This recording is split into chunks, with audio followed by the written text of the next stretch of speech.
Ladies and gentlemen, I'm joined by the 20-time champion and 2-time world champion, the best in the business. He's a legend. He's a staple to the Call of Duty scene. Give it up to the co-host, Aches, ladies and gentlemen, Patty P. Price. What's going on, Pat? Not too much, Tom. You know, I mean, same old. Same old shit, Same bro. as yesterday. End of the week's Friday. I'm sure everybody's happy. It's about to be the weekend. Hell yeah. Yeah, man. I just got a lot to say. You know, a lot of things I've been talking about is coming to fruition. You know, with the CDO and some of these teams. So just got a lot to talk about today. Yeah, we got a lot to talk about. There was 5 matches today, so we had a really long day. And then I also want to show some love to our special guest for the weekend. It's Parasite, ladies and gentlemen, a staple to the Call of Duty team, another world champion in the books. Give it up for Chris, ladies and gentlemen. Chris, how you doing today? We've been watch partying all day. All of us have been watch partying, honestly. We've been watching the games. How you doing today, bro? Chilling, man. Just ready to get the show going. Oh, yeah, man. It's been a fun day of COD for the most part towards the end. So 100%. And then we also got a special guest, ladies and gentlemen. Welcome Anthony Zinni, Tony, a.k.a. Methods, superstar, player for the Boston Breach. Tony, what's going on? This fucking asshole. You know what? I can't stand this guy. He poked me and told me, he put in the chat to drag him. I give him an introduction, and this guy can't even say hello? That's why you got outslayed by like 70 today. Oh, you gotta be kidding me. I can't believe this guy. He actually told me to drag him, and he's not here. All right, well, listen, when Tony comes back, I'm sure he'll say something. But let's get into the match, man. We had a lot of matches to talk about today, so I say we get right into it. We're not gonna waste any time. First match, we got the Los Angeles Guerrillas going up against the Minnesota Rokkr. I'm gonna be honest with you guys. The first 3 maps were pretty one-sided, so I'm down to breeze by them and talk about them and see what you guys think. But anything about the vetoes? I know, Pat, you tweeted all the CDL teams today saying that they need help with the vetoes and to hire you. Tell me a little bit about that. Yeah, I did tweet that, Tom, and I'm just seeing honestly some embarrassing, and Chris, me and you were kind of talking about this, some embarrassing vetoes out of some of these teams, like these coaches, these players, just common sense stuff, Tom, that they're not using. And so not too much in this series. I mean, this series is kind of, it's a weird series for me. And honestly, kind of like you said, it was one-sided. We breezed through it. Slasher had the worst series I've ever seen him have in his career. He had like a legit 0.5, and I hadn't seen that in a long time. So I think that's what definitely played a part in this being a one-sided series. Yeah. But yeah, I mean, this series vetoes weren't too bad, but we'll get into those later on. Yeah, we could get into it. Chris, any initial thoughts before we get into it? I mean, just like Pat was saying, is Guerrillas just don't look good. Slasher has not been playing up to Slasher standards this entire year so far, and they just look lost at times. And yeah, it was a really bad series out of them, and a really good series out of Rokkr. Yeah, it was a really good series out of Rokkr. I think what really helped Rokkr was just winning the first hard point. I mean, that's something that they don't usually do. I think they were really hyped to just come out and win a hard point to kick off the weekend. It was really big for them. I think, again, it's just a really big day from Attach. Attach was showing out all day today. I mean, I was really impressed. Yeah, what map was he on though, Tom? Gavito, what map was he showing out on? The assault, and talk to me a little bit about that, because I know you guys want to talk about it a little bit. I mean, now that we have Minnesota and LAG, I know this series it was pretty much a 3-0 sweep. So we'll break down more Minnesota's games when we get to the Minnesota LA Thieves match towards the end. But let's talk about the role changes a little bit, because you guys talk about that a lot. We've talked about the Rokkr all year long. They do not look comfortable on sub maps when Attach is running that second sub, and even from a statistical standpoint, he's going like double neg on some of these maps when he's having to run a sub, and we know how good Dylan is. And then you obviously see him on Gavutu and these maps where he's running an auto, and he's literally dropping like 30, shitting on people. Like it looks like he's literally making a montage. So I don't know, I don't get it, because I think Priesta would be a better sub in general. These are obviously players who can run either role, but just from a comfortability standpoint, they look so much better when Attach is on an auto, and they can be a little bit more you know, a little bit more set up and organized than get like having Dill just get mixy. That just doesn't really make sense to me. And I think it would help Standy as well, because he would have a sub duo that's more on his pace anyway. Yep. No, 100%. I agree with you. I've always liked Dylan on the AR. Even when I play with him on FaZe, I always had conversations with Dylan. I was like, yo, you should try running an AR for us. I feel like it'll be a good play. I feel like the way he moves, he's very disciplined with it. He's very disciplined. He shoots fucking laser beams with it. I think people don't realize how straight Dylan actually shoots. Like, this guy shoots really straight. And he's a really smart, fundamentally sound player. So it just fits his play style. And I know maybe throwing Preston on the sub might allow Preston to maneuver a little bit more and stuff like that. Listen, bro, as a sub player, your stats are going to hinder a little bit. So I know P-Dog likes running the AR, and I know Dylan likes running the sub.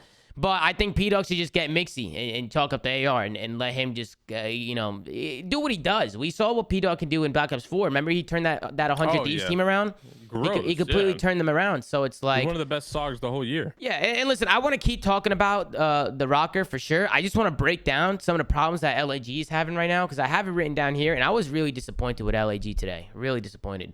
I don't know what's going on with them. And Pat, I know Slasher's been struggling, and they played Gavitu twice today, both hardpoint and control, and Slasher did not play really well. And, you know, as a main AR, Pat and Chris, I know that that's not what you want to see. I think Slasher's definitely going to have to step it up a little bit. But it also right here, just like look at the way they're being broken. And this is off the beginning of the game. Like LAG here can take a pretty good lead. They rotate. They set up for a money hill. I mean, this hill is really hard to break. And they're not even picking up lanes. I mean, they have two guys looking at the same thing mid-map. This guy P-Dog runs right through the left side and just two pieces them right down the left. And after this, I mean, Minnesota, they get into this hill. They make it mixy. It's just little things like that I feel like that. What was the guy in the hill looking at right there?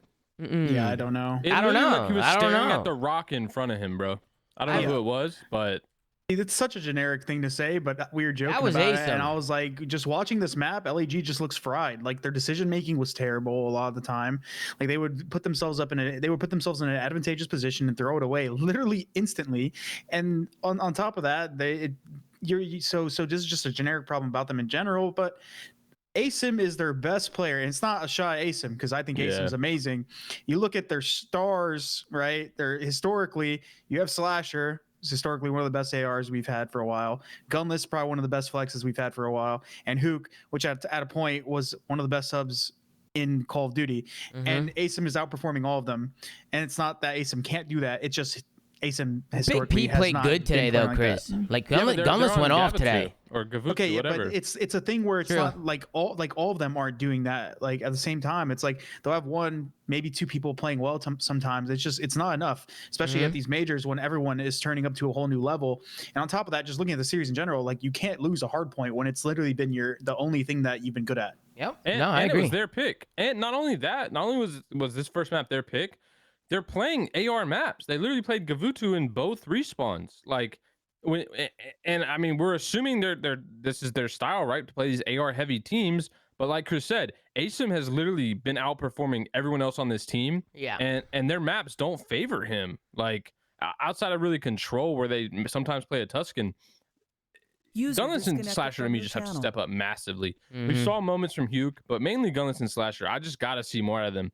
Like there's series where it's like you're questioning whether they're even gonna have a 1.0. And like when we're talking about Gunless and Slasher and they're playing AR maps and getting to run the auto, and that's happening, that's a huge problem. And yeah, like in their setups, man, they just look so lost. Just lost. Yeah, like, it just looks like they're not even communicating. It looks like they're like a and no game plan, right? No game plan. About, like, what they want to watch when they're holding a setup. It literally looks like they're playing. It doesn't make any sense either because I was talking about this yesterday. But Tony? Why the fuck do you sound like that, bro? What's up, Tony? What's happening, bro? You sound like fucking shite, mate.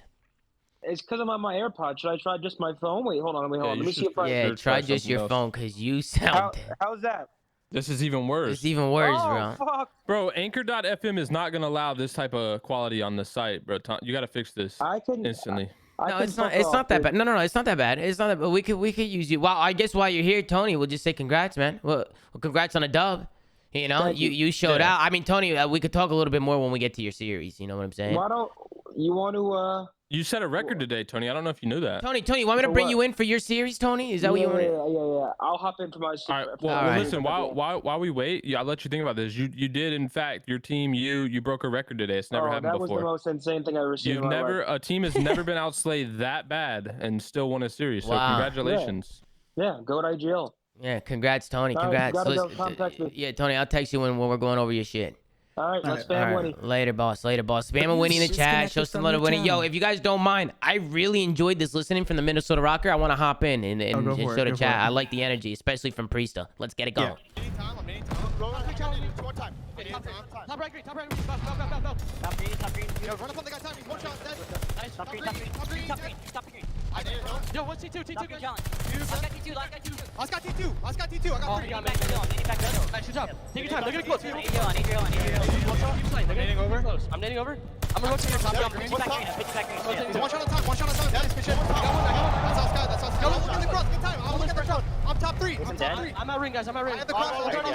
No, shut up. It's crossing deep. Crossing deep. I'm jumping off. I'm helping you. Stun deep. Dead. Play for them. They have to go beach. Okay, I have beach. Yeah, I'm dropping low. Hold on. They can go my ring stairs. Deep one shot. They can be up close. Run out. Yeah, close. Ace on me. Right outer. I have outer. Our side outer. They're gonna be looking for me, guys. I'm gonna try to stay alive. Outer. Did you kill the guy mid? There's one deep beach. T1. Coming back up our side. I'm nading. I'm nading outer. Yeah, just stay in circle. We got their side weak. I'm in circle. I don't see him. Circle. Our side, you. Seb, sorry. Yeah, our side, you. Nice, Nice, let's go. let's go. I'm behind the flag. Someone need to help me heal. Yep. Go, Eli. Go home. I never help mid. I want your There's cross. 2 tower, Dill. There's 2 tower, okay?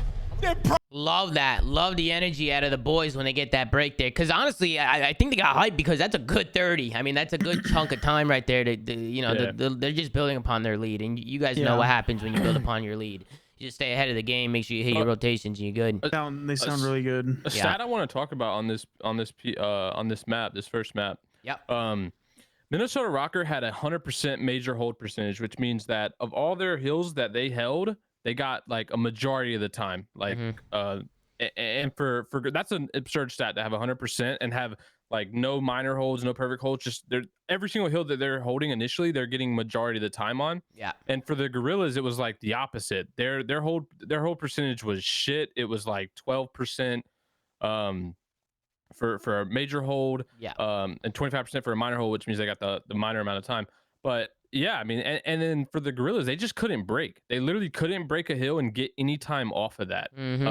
So to me, it goes back to what we were talking about. Like they just look sloppy, both on holding and breaking. Yep. And they look like they're playing without a game plan. It literally looks like solo challenge, just eights, getting kills and getting no time off of it. We talk about it, Pat. We talk about it all the time. Right? And it's weird too, Pat, because you're looking at LAG, who going into is one of the better hardpoint teams, playing against Minnesota Rokkr, who's one of the worst hardpoint teams. Right. And the breakoffs are really, really important, Pat. Like teams can't go out to a bad start. Because look at now. Now Minnesota has streaks because LAG made a couple brain dead mistakes, and now they got streaks. Now when Minnesota has a chance, or when LAG has a chance to bring it back, well, the streaks rain hell. They bring the streaks down. Preston gets the guy in Hill. The other guys are forced to run, and they all get caught. So just like that, Dude, honestly, that's pretty much Call's game right there. That's game right there. I think LAG's like as an organization has got to be cursed or something, because it doesn't make sense how this team can be kind of playing this bad. And I don't think it's a curse. I get what you're saying. I don't think it's a curse though. Well, obviously it's not. It's not. But listen, I think the bottom line here is we had high hopes for this LAG team in hardpoint. Based on their online, and I'm starting to doubt that. Like I'm really wanting to start looking into, the fact that they were 6-2 online. A lot of those wins came off the back of like some pretty nutty performances out of ASIM specifically. Yeah. And it's kind of making me think if it's like the same case with SIB, right? Like unless somebody on their team does something that's like that takeover moment, they're really not playing, like they're not winning. It feels like a group feels like a group of individuals almost, rather than a team. And so I didn't get to finish where I was actually going with this. So when are we going to start talking about, we talk about all these teams that quote unquote need roster changes. When are we going to start talking about this team? And even spicier, who's getting let go? Because honestly, I don't think I'd ever see a day. I didn't think I'd ever see a day where I'm saying Slasher should get dropped. Well, so But let's look at their currently, bench. Let's look at their in bench. his- They have Before we get Spark. into it, I mean, brilliant ace from Standy here. Definitely want to highlight some of the plays that some of the players are making. But go ahead, Pat. Well, I was gonna say, Chris, like to your point, they have Spart on their bench, their substitute. I think Spart's been performing really, really well in challengers. So, you know, when you start thinking about who would they replace, I don't know. Does it make sense to do a Spart for Slasher swap? I'd probably say no role wise, but I mean, what do you listen, think? I got a lot of great young players on the Stallions, bro. The ZOOMAFIA Did Challengers Did you team. announce your roster yet? Not yet, but people know who it Okay. is because I talked about it on stream. Oh, but the roster that I did pick up, like they played Diamond Con and Spart and Prolu and those guys in challenges in the elite qualifier like last week, and they 3-0'd them. They were fine. I'm serious. Yeah. I think I got a couple really good young shooters on that challenges team. I'm serious. Yeah, you do. I'm serious, bro. That for this game Kaiser kid is really good. You do for this game especially, and that's Yeah. that's what I'll say. So That's all some that of those matters right now. That's all that matters right now, exactly. But anyways, what I was saying was, for Spart's a flex player, so he would have to basically either replace Gunless or Who's he their would have second best to. player? Who? Gunless. Gunless is their second best player, in my opinion. Well, that's what I'm saying. Like, Exactly. how do you rank that's this what team? I'm saying. It wouldn't make any sense. Yeah, right. I got this team like ASIM 1, Gunless 2, Huke 3, Slasher 4. That's kind of where I'm at right now. I don't know if you guys agree. Asim, Gunless, Hook, Slasher. Yeah. Yeah, like 1 through 4, I would probably however agree you with that. Players. Yeah, it's a I'd probably no-brainer. agree with Which that. is nuts to think about, right? Because like us talking about Slasher being the worst player on the team, that hasn't happened in a while at least. So I don't know what it is. He's just really, really underperforming right now. Sorry, we had to do that to you, Hook. I didn't mean to show that, but Jesus Christ. Sometimes when people are really close up on you, it happened to Kenny too in the series, where when they're really close and they're sprinting around so fast, you can't do anything about it. But You just lose all aim assist. yeah, you just lose your aim assist and shit. So I know it looked bad, but I don't think it's as bad as it looked. But yeah, I think there was also a 2v4 retake that I want to show right here. Hold on. But just talking about this roster one more time, this is now 2 lands where they have essentially just haven't won a series. 2 lands in 3 years, Chris. Well, when do you Well, make no, that change, I'm Chris? talking about for this roster. Well, New York did it with a lot less like things on the line, so I don't know where this is going for them, but I don't like it, and I don't know what the solution is going to be. I just don't see that. I don't see this roster lasting much longer, and I mean honestly, I don't know what the team environment's like, but a history of knowing Slasher, knowing Gunless, there's got to be some tension there. Not between them, just in the team in general. Like Slasher and They don't like to Gunless both lose, that's for sure. No one likes to lose, but those guys despise losing.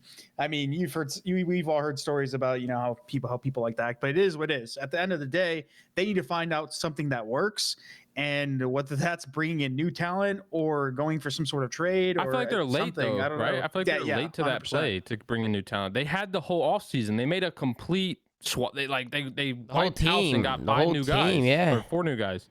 But yeah, and then kind of on top of that too, Chris, I don't know. Well, Do you see a trade because market for them? I no, really don't. no. There's This no. is I kind don't of like think. I don't think there's any the trade there, Pat. I don't think there's any trade Leftovers there. players anyway, right? Like this is kind of how this team formed. A lot of these teams were struggling to kind of player wise. Huke obviously had that stint with Empire the year before, and kind of was in that weird boat. And then Slasher and Pierce were kind of on the outs of their 2 teams. So and ASIM with New York, so they were kind of just put together as 4 leftovers, almost, so to speak. So I don't really see a big trade market for them in general. Yeah. I don't know what also they could feel do. like a lot of this roster probably wanted to Well, play with each challengers. other. I mean, forget Right, but I'm about talking the about trades. I mean, players in general. I just don't think trades are very realistic in COD sometimes. Like, it's very rare we see a trade. And I say this every year, and there's never any trades every year. Because like, no one wants to get the worst end of a Yeah, trade. right. Nobody, Right, yeah. exactly. Nobody wants to get the worst And end of six. rarely ever do people feel like it's fair. So the only thing that ever happens is either maybe a team selling a player to make profit off it, or just looking at their subs or going into challengers and picking up an amateur and throwing them on the minimum. And You know what I'm saying?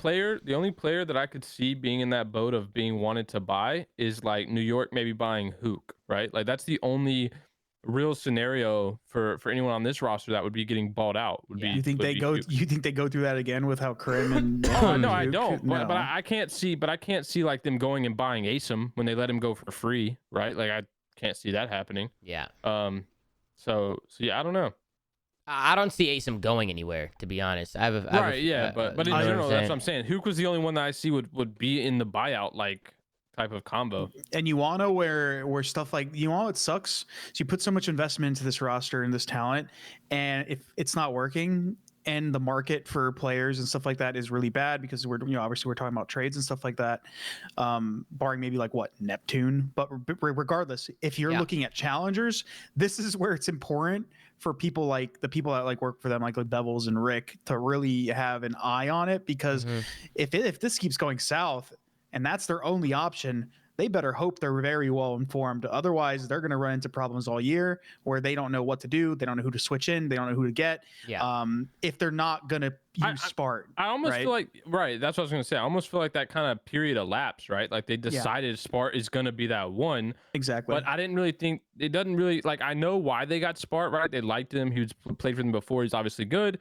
But for them thinking long-term about, okay, if we had to make a roster change, does Spart even make sense here? Like, because again, I don't even know what he likes to run. I don't even know what he likes to run. He's a flex, but like you'd be mostly looking at dropping either gunless or slasher. And you're not dropping gunless. I mean, that's crazy. Big P's been playing good. So he's been unbelievable. Slasher, which is like, you're getting rid of Huke or you're getting rid of Slasher, and I don't think you're getting rid of Huke because didn't they pay for him? Like, yeah, they paid big bucks for Mr. Hoop. Yeah, that's what I'm saying. Point is, they are in a very fucked situation, and I don't know how it's going to pan out, but they need to do something. And I feel like if they drag this out any longer, it's going to get worse and worse and worse in terms of their options. But the thing is, Chris, they've had like every year has been a rebuild almost for them. Every single year, and it's just, and this is the third year where it's like short end of the stick, dude. I mean, listen, there's a lot more majors. There's a lot more majors and a lot more league matches that are going to be playing. That they're going to be playing. I mean, I don't want to chalk them up completely. I mean, it was a week or two ago where they were looking really good, you know. So it's we're not chalking them. It's just getting worse and worse. Right, and but I'm saying you guys think they should make a change right now. Right? You guys think they should start considering it. Yeah, they should start considering it. They should start evaluating it because otherwise, like he said, the time period for it's already getting worse, and it's gonna keep getting worse. Like Tom, they just got 12th. No, Pat, I get it. I'm here talking about it too. I definitely see why they might roster change here. Here's the biggest thing that pissed me off. Yeah, so they go to the kickoff classic, they get dead last, and then you have Gunless tweeting like, it's the kickoff classic, like we don't care, right? Like that was the attitude after the kickoff classic. So then it's like, all right, whatever. They go into stage 1, they go 2 and 3 or whatever. They look pretty good in hardpoint. Other than that, they look pretty bad. ASIM was kind of like the breakout player. Then you go to LAN, and then they get shit on by a team who they should be beating in respawn on maps that favor them, and they're getting like embarrassed. Yeah. So at this point, like you put on that whole show at the kickoff classic, they didn't care. You go to LAN and you look abysmal. So I don't know. I think it should be a serious convo of what the fuck do they do? No, I don't know if agree. there's the right answer in the current, unless something else happens. But it's just hard because I'm trying to think, and I see people talking in the chat about a bunch of trades. I saw a shit ton of people in the chat saying Clay for Slasher, and again, it just doesn't make any sense. Nobody gets better from that trade. Nobody. You think LAG gets better if they just replace Slasher with Clay? Nothing changes. I mean, there's zero trade right now in the CDL. Zero trades never make sense in COD. They never do because, like you said, Chris, somebody always gets the shit end of the stick. There's also no trade for Clay. Period, I have to go get the door CDL. for my roommate. No, you're good. You're good. But there's also no trade at all for Clay. Period. He's literally in the end half of his career on a high contract and could possibly retire. Right? Like no one knows if Clay will make the decision after this game is done and be like, "I'm quitting. It's my time has come." Like, why would any team go and make a trade and risk that? Like when he could literally just leave next year. Yeah. No, I agree. I agree. I just don't see any trades working. Honestly. The only time I can see a trade working is if two superstar players on two different teams are beefing with their team. You know what I'm saying? So they trade superstars because they're just not getting along. That's like the only time I could see a trade happening. But the problem is, and when we talk about LAG, I don't really feel like they have a superstar right now. No, not really, because they're inconsistent, So it's like to have like a superstar to me is somebody who's consistently just at the top every map, or somewhat consistent. The only question becomes like, okay, they paid so much money for this roster. These guys are obviously salaried well.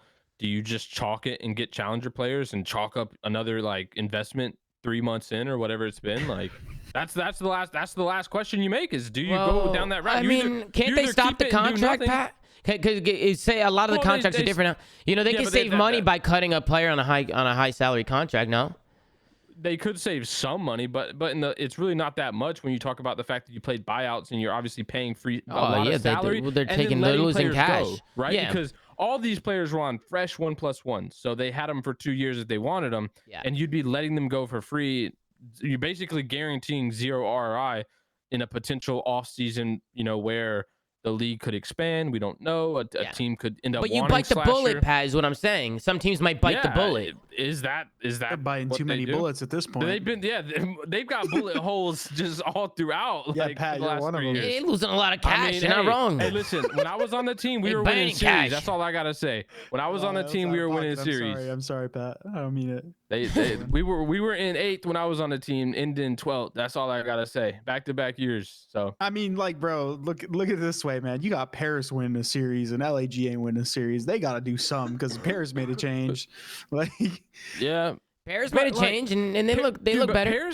Paris roster making a change is so much different than LA from like a logistics standpoint, bro. Like Paris is like Paris got everybody on a minimum. All players on a minimum versus LAG who had to pay buyouts for these players and got these guys on like max salaries. Like it's a much different ecosystem. Yeah. No, but yeah, you're right. Paris is winning fucking series, and I don't know. It's embarrassing. So we'll see what happens as time goes on. I wouldn't be surprised if this team makes a change, or at least starts experimenting a change, right? Maybe that's what they do. They experiment a change, even if they don't commit to something. But what role swap do you make on a team where there's 2 subs? Yeah, I don't know where to running the sub, baby. Let's go. It's not like they got flexes. Like, I mean, I guess you could be like, fuck it, we're just playing bow cards. I also think a lot of it comes down to what they're seeing at in practice and shit. You know what? Did you see Slasher's tweet? He said they played amazing in practice. That's what I'm saying. So it's like, you know, the potential's there. Maybe they just had an off. Maybe Chris is right. They're cursed. They might be cursed. I don't know. Maybe they're fucking cursed. They gotta go see an evil witch or some shit. They gotta go see the witch. You know the witches. They take the curse back or some shit. They change the curse. But I don't think Slasher dropping a 0.5 is gonna be the norm. But I do think he's very, very massively underperforming as far as this year has gone. Yeah. And to that point, like I don't see them winning this series even if Slasher didn't drop a 0.5. Somebody's got Slasher's voodoo doll. No bullshit. Yeah. But that is very true. I mean, somebody said it in the chat, and I 100% agree. I mean, everybody always does well in practice. You ask every pro player, every pro team, how's practice going? Oh, we're disgusting. We're the best. I said, well, the other 11 teams said that too. People got to be loot. You can't all be frying each other. I'll also say this. You can't all be frying each other, man. It's not how it works. I will say this, and this isn't a dig at Kyler. I obviously think Kyler's gross. Kyler was the best scrim player I've ever played with or against in my entire career. In my entire career. Like his performance in scrims, like when we're online scrimming, he was godlike, bro. When I played with him in BO4 on frequency, he would literally just go rogue, drop like 55, and we'd win, not even have to try. Like, not saying he doesn't have the obvious skill to translate it, but just in scrims in general, he's just gross. Like, he literally can win scrims by himself. Yeah. So maybe that's kind of this thing where this team is just playing that free flow in scrims and it works. And then they play this free flow on LAN where we're like, you look fucking lost in a setup and a break. Like, but that's maybe how they play on LAN, online. They're a little bit more loose and they're winning a lot of gunfights. But I don't know. I mean, they got embarrassed today for sure. Yeah, and I wonder what it is with Slasher too. I wonder what's going through his head, like what he thinks is the problem is, you know. Because right now it just seems like he's just not getting kills, you know, especially on Gavin too. It just... And I could also see him chalking that up to just I played bad, right? Like we kind of know Slasher, like he's probably chalking up to the fact that because he's looking at literally a 0.5. Like there's not much you can really talk about in terms of how bad or good you played if you had a legit 0.5 as a main AR. Like that's a one-off series for him. That shit sucks. So that's probably what he's thinking about is I just can't have a fucking 0.5. But yeah, I don't know. They just don't look that good to me. Yeah, I mean, hopefully the boys can bounce back. I'm not sure what the future holds for them, whether it's a roster change or going back to the drawing board and trying to figure stuff out. But you know, at the end of the day, they're not performing as a team. I mean, there's been struggles individually, but you know, as I think They're the all most inconsistent. I yeah. think the most important thing is when you watch their matches, they look like they don't know what's going on as a team. And I think that also when Austin is in a system like that, he's not going to perform because you know how Austin is. Yeah. You know, and that's what we were talking about, right? We were talking about this whole year. They've looked okay in hardpoint, but in control and S&D is where they really look lost. Yeah. But now they're starting to look lost in hardpoint as well. So it's just and that could be taking a toll on Austin. He could be getting pooped on because he can't get on the same page. He doesn't know what's going on, you know, and that happens as players. If you're not connecting with your team, if there's nothing there, I mean, people are going to struggle. I mean, if you play the game the right way, everybody will perform. Everybody will shine if you're playing the game the right way. Right. Yeah. Because the game just gets easier. If you're playing it the right way, the kills come to you. Everything's nice and easy. If you don't know what's going on, you can't hold a hard point. Well, you're gonna get boobopped. Let's get into the next series. Let's get the Vito's up over here. We got the Vito's with the NYSL going up against the Los Angeles Thieves in the second series of the day. This one was another blowout, but Pat, we do see 2 Gavitus for the Los Angeles Thieves, which is a good thing. Listen, I was talking to Cap a little last night. We had a little phone call, a little consulting on my end. That's nice. And yeah, I was just like, listen, you can never play Tuscan. I don't care what happens. Like, unless the other team's the higher seed and they pick it, that's when you play it. It's obviously not your worst map, but there's no point if you have the ability to play Gavitu, whatever you want to call it, that you shouldn't be playing it. But I do want to bring up, Tom, before we get into this hardpoint. This is actually NYSL's 14th hardpoint loss in a row. So going back to last year, they've lost 14 hardpoints in a row as an organization. Fuck. Which is absurd, right? It's not good, Pat. That's bad. That's real bad. It's not good. Not good at all.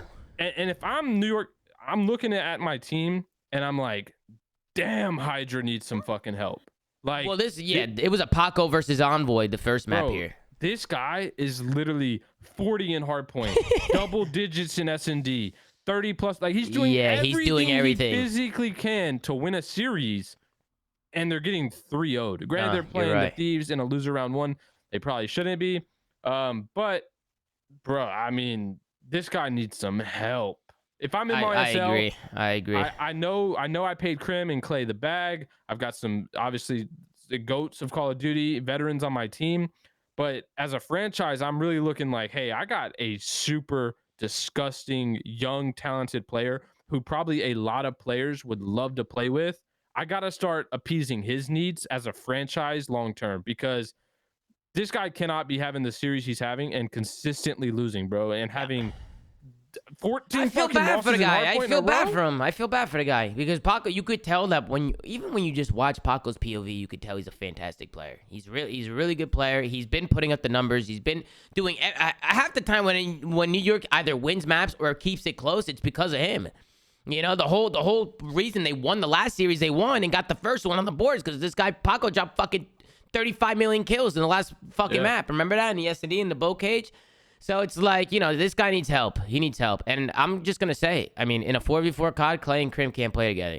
I think if they're going to make a roster change. I think they can in a 4v4 COD, not in the 4v4 style of COD we have today. Yeah, that's what I meant. Modern Warfare, Vanguards, it won't work. True, if it's Cold War, it might be a little different. Right. But this like tac sprint, like killing super fast shit, I agree. It just will never work. I didn't say that right, but I agree with that. I agree with that. This game in particular, I feel like it's not going to work. Yeah. I feel like they have to either keep Clay or Krim, one of them, maybe try and work, try and sell either Clay or Krim somewhere else. I don't know. There might be people interested in it. I don't know.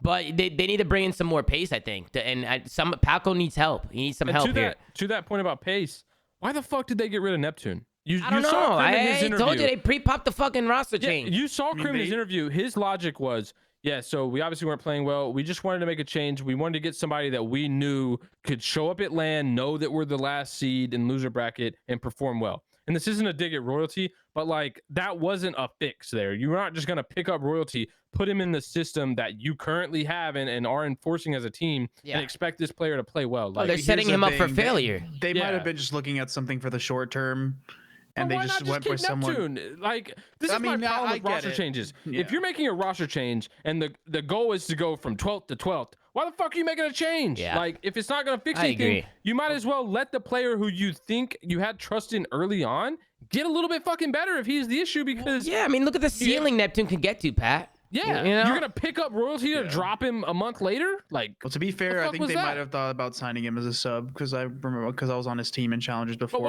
why are they subbing him in to I drop don't him a know. month later? I don't mean, know. regardless, I don't think it just lays on him. Obviously, like you guys are trying It's to not his different fault. ways. No, it's not his fault at all. Not his fault at all. It's whoever's making a roster decisions. It's their fault. When we talk about Whoever, who's making decisions, Revan just got replaced as the head coach by D-Real. Like, this organization just doesn't know what the fuck they want to do. well, They're I making told changes all over the board. I told him what to do, Pat. I thought he didn't listen to me. But who are they listening to? No, it wasn't me. They didn't listen to me. I'll tell you that. Who is making calls? Think about it. Who is making calls? They got D-Real, and I don't care about mean, it's D-Real gotta be or Crim and Revan. Clay, bro. I don't care about the coach argument. It doesn't matter to me. But they're just fucking making every change possible instead of what we're talking about, Tom, where Clay and Crim won't fucking work in this game. They are both great players and will work great on their own, but they're not fucking gonna work. It's obvious at this point. Like, so we change out Neptune for royalty. Makes no fucking sense. We make a coach change. Makes no fucking sense. These changes aren't making any difference. Listen, Like, I really thought after begging New York the first year, after begging the team and New York to bring on Mac because he was an amateur player. Not a lot of people knew who Mac was. So I had to beg them, and it worked, and it turned the team around so much. It was one of the best roster decisions we could have made in the middle of the New York year, but the first year when it went franchising. I thought they had more trust in me going into the next year or going into the team changes going into this game. I mean, I you know told what them. I think they need, Tom? I told them, man, and they didn't listen. They didn't listen to me. They did the You know what I exact really think they need? opposite. They did the exact. I told them to keep Ace and Mac. They dropped them. They did the opposite of what I told them to do. But go ahead. They need a high-level, intellectual consultant who's had a decade experience in Call of Duty, and somebody that can really make decisions. Well, at Pat, that they know they can get. They follow the players. It's whatever the superstar player, whatever he wants. That's what they do. Right, but Tom, we talk about it all the time. When players are involved in that convo, it makes things so much messier. Yeah, no, it does. You gotta stop. Like that's what I'm saying. Like COD needs to get to the level now where like it's not like that anymore. Where pro players are making the teams. Like no, you have coaches, you have GMs, you have organizations that are spending millions of dollars. It should be their decision at the end of the day. Of course, you want the players to be happy. You have to talk to the players, especially if you have players who are performing, they're the superstars. You have to hear them out. I mean, you can't just throw a guy on the team if nobody on the team wants to play with him or doesn't think he's good.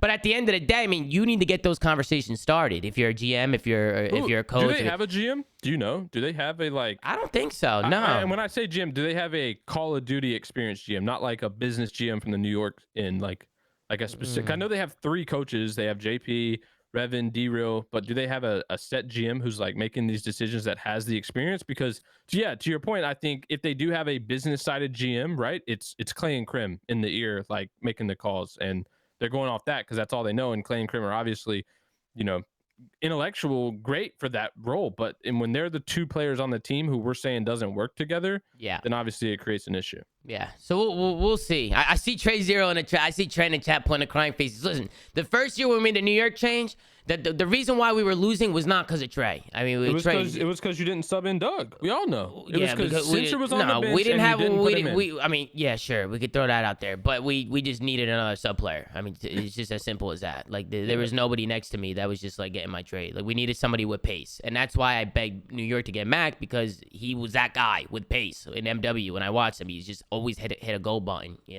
So that's what I want them to do. I mean, after going into the year, I said, listen, if you want to, I think you should go Hydra, Ace, and Mac as your trio. I think Ace, Mac, and Hydra, they all play really aggressive. They play at a good pace. They get along in the game, out the game. They would have good chemistry. And then I know Ace wanted to play with Big P, so maybe get Gunless as the main AR. That's what I told New York. I said, if you want to keep Clay, Crim was out of the equation at this time. There was no Optic Envy merge or any of this shit at the time. So the Crim wasn't even, I thought Crim was, I didn't even know he's available. So say if you want to keep Clay, keep Clay. Clay's a good player. You think if you want Clay to lead the team, I'm down. Clay, Mac, Asum, and Hydra. That was the team they could have had going into it. But instead, they bring in Crim, bringing him in with Clay, get Hydra, get Neptune. They get rid of Mac, who was a superstar for them. He did fantastic for them. And Mac played well. He turned the whole year around for them the first year. Then they get rid of Asim, who I thought was nothing but high energy when he was there. He was always high energy, super positive. He was doing good stuff for the team. I just thought they made a huge mistake. They made a huge mistake. All right, so that's what you would have done preseason. Preseason. Yeah. Okay, Chris, if the CEO of NYSL calls you up right now, says, "Hey, you're the new GM of New York Subliners Call of Duty. What are we doing?" And you're making your choice, right? Like you're taking your decision solely into effect. What moves are you making? Well, I mean, you already basically tried to sub out Neptune, who you thought was an issue. I mean, the only thing that would be fair is you bring Neptune back, right? And then you just look at Crim and Clay and you make a replacement there. And you're going to need, I think you just need a flex. Realistically, that Gavutu, right, with two, AR players in Crim and Clay, granted, Hydra went off. Didn't look the worst, but every other map was terrible.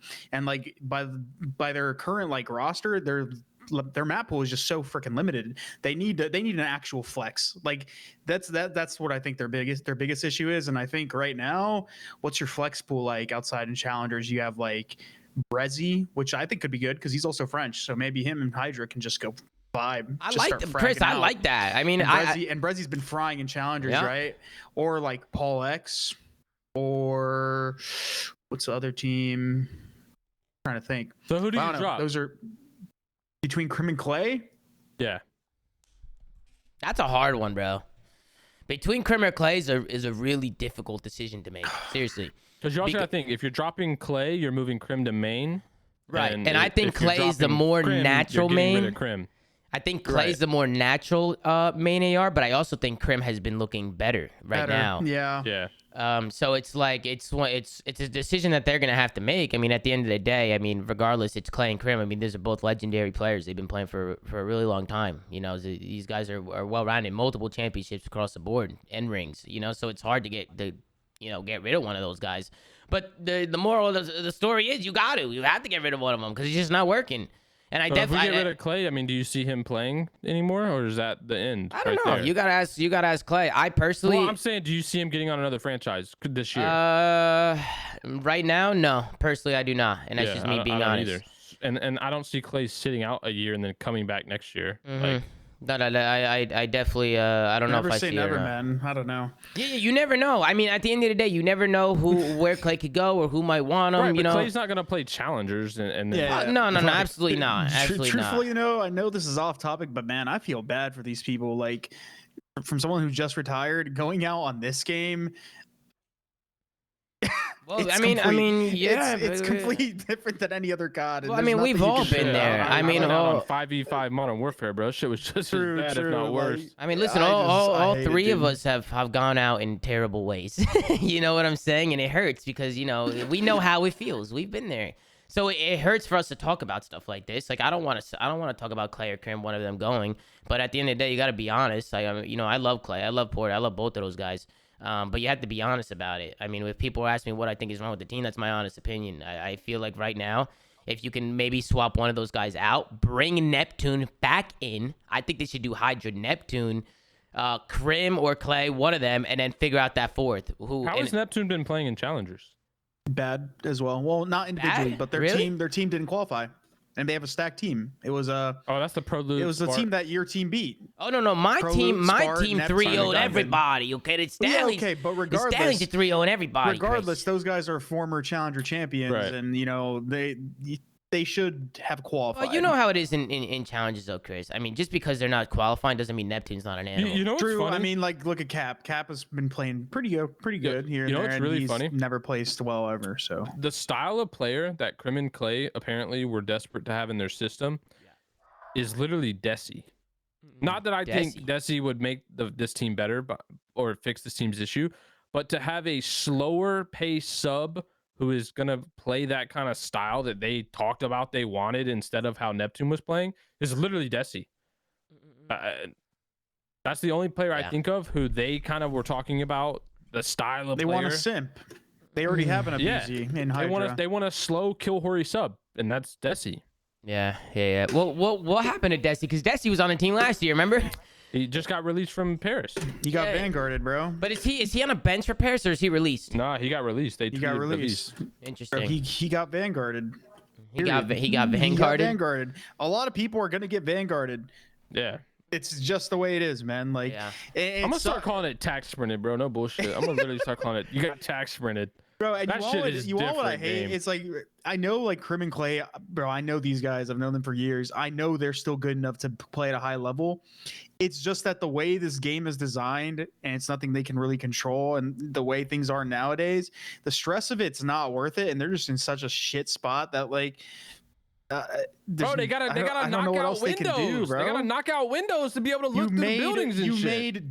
They made doors windows, like windows into doors. They that's how they work now. You have to open and close them. You can't like even the fucking doors. run through the walls half the time. Half the time I'm sprinting at the one, I headbutt the wall, nothing even fucking happens. And that's what I was get telling stuck. myself is a little off topic, but I'm not gonna say I'm never gonna come back to compete. But at this moment, if the game You'll design never come back and bash doors down, bro. And if break the game, windows. if the game follows the design suit, I'm not playing. It's not worth the stress. You couldn't pay me to do it. It's not enjoyable anymore. It's bro. not enjoyable, and I feel like that's got, dude. I can't be the only one. We've all been there. I can't. Well, I believe mean, that they don't feel that way too. I personally disagree. I mean, I think it's enjoyable. Let me put it this way. I think if you're used to, I mean, if I'm you've just being been honest. around, no, that's kind of where my point goes. If you've been around since like the way back when, and majority of your lifetime in COD was played on this more traditional or even jetpack style, it's a way different view than if you started like during jetpacks and then you went straight into like the fast-paced BO4s. Like you're gonna enjoy it if that's what you kind of came up on.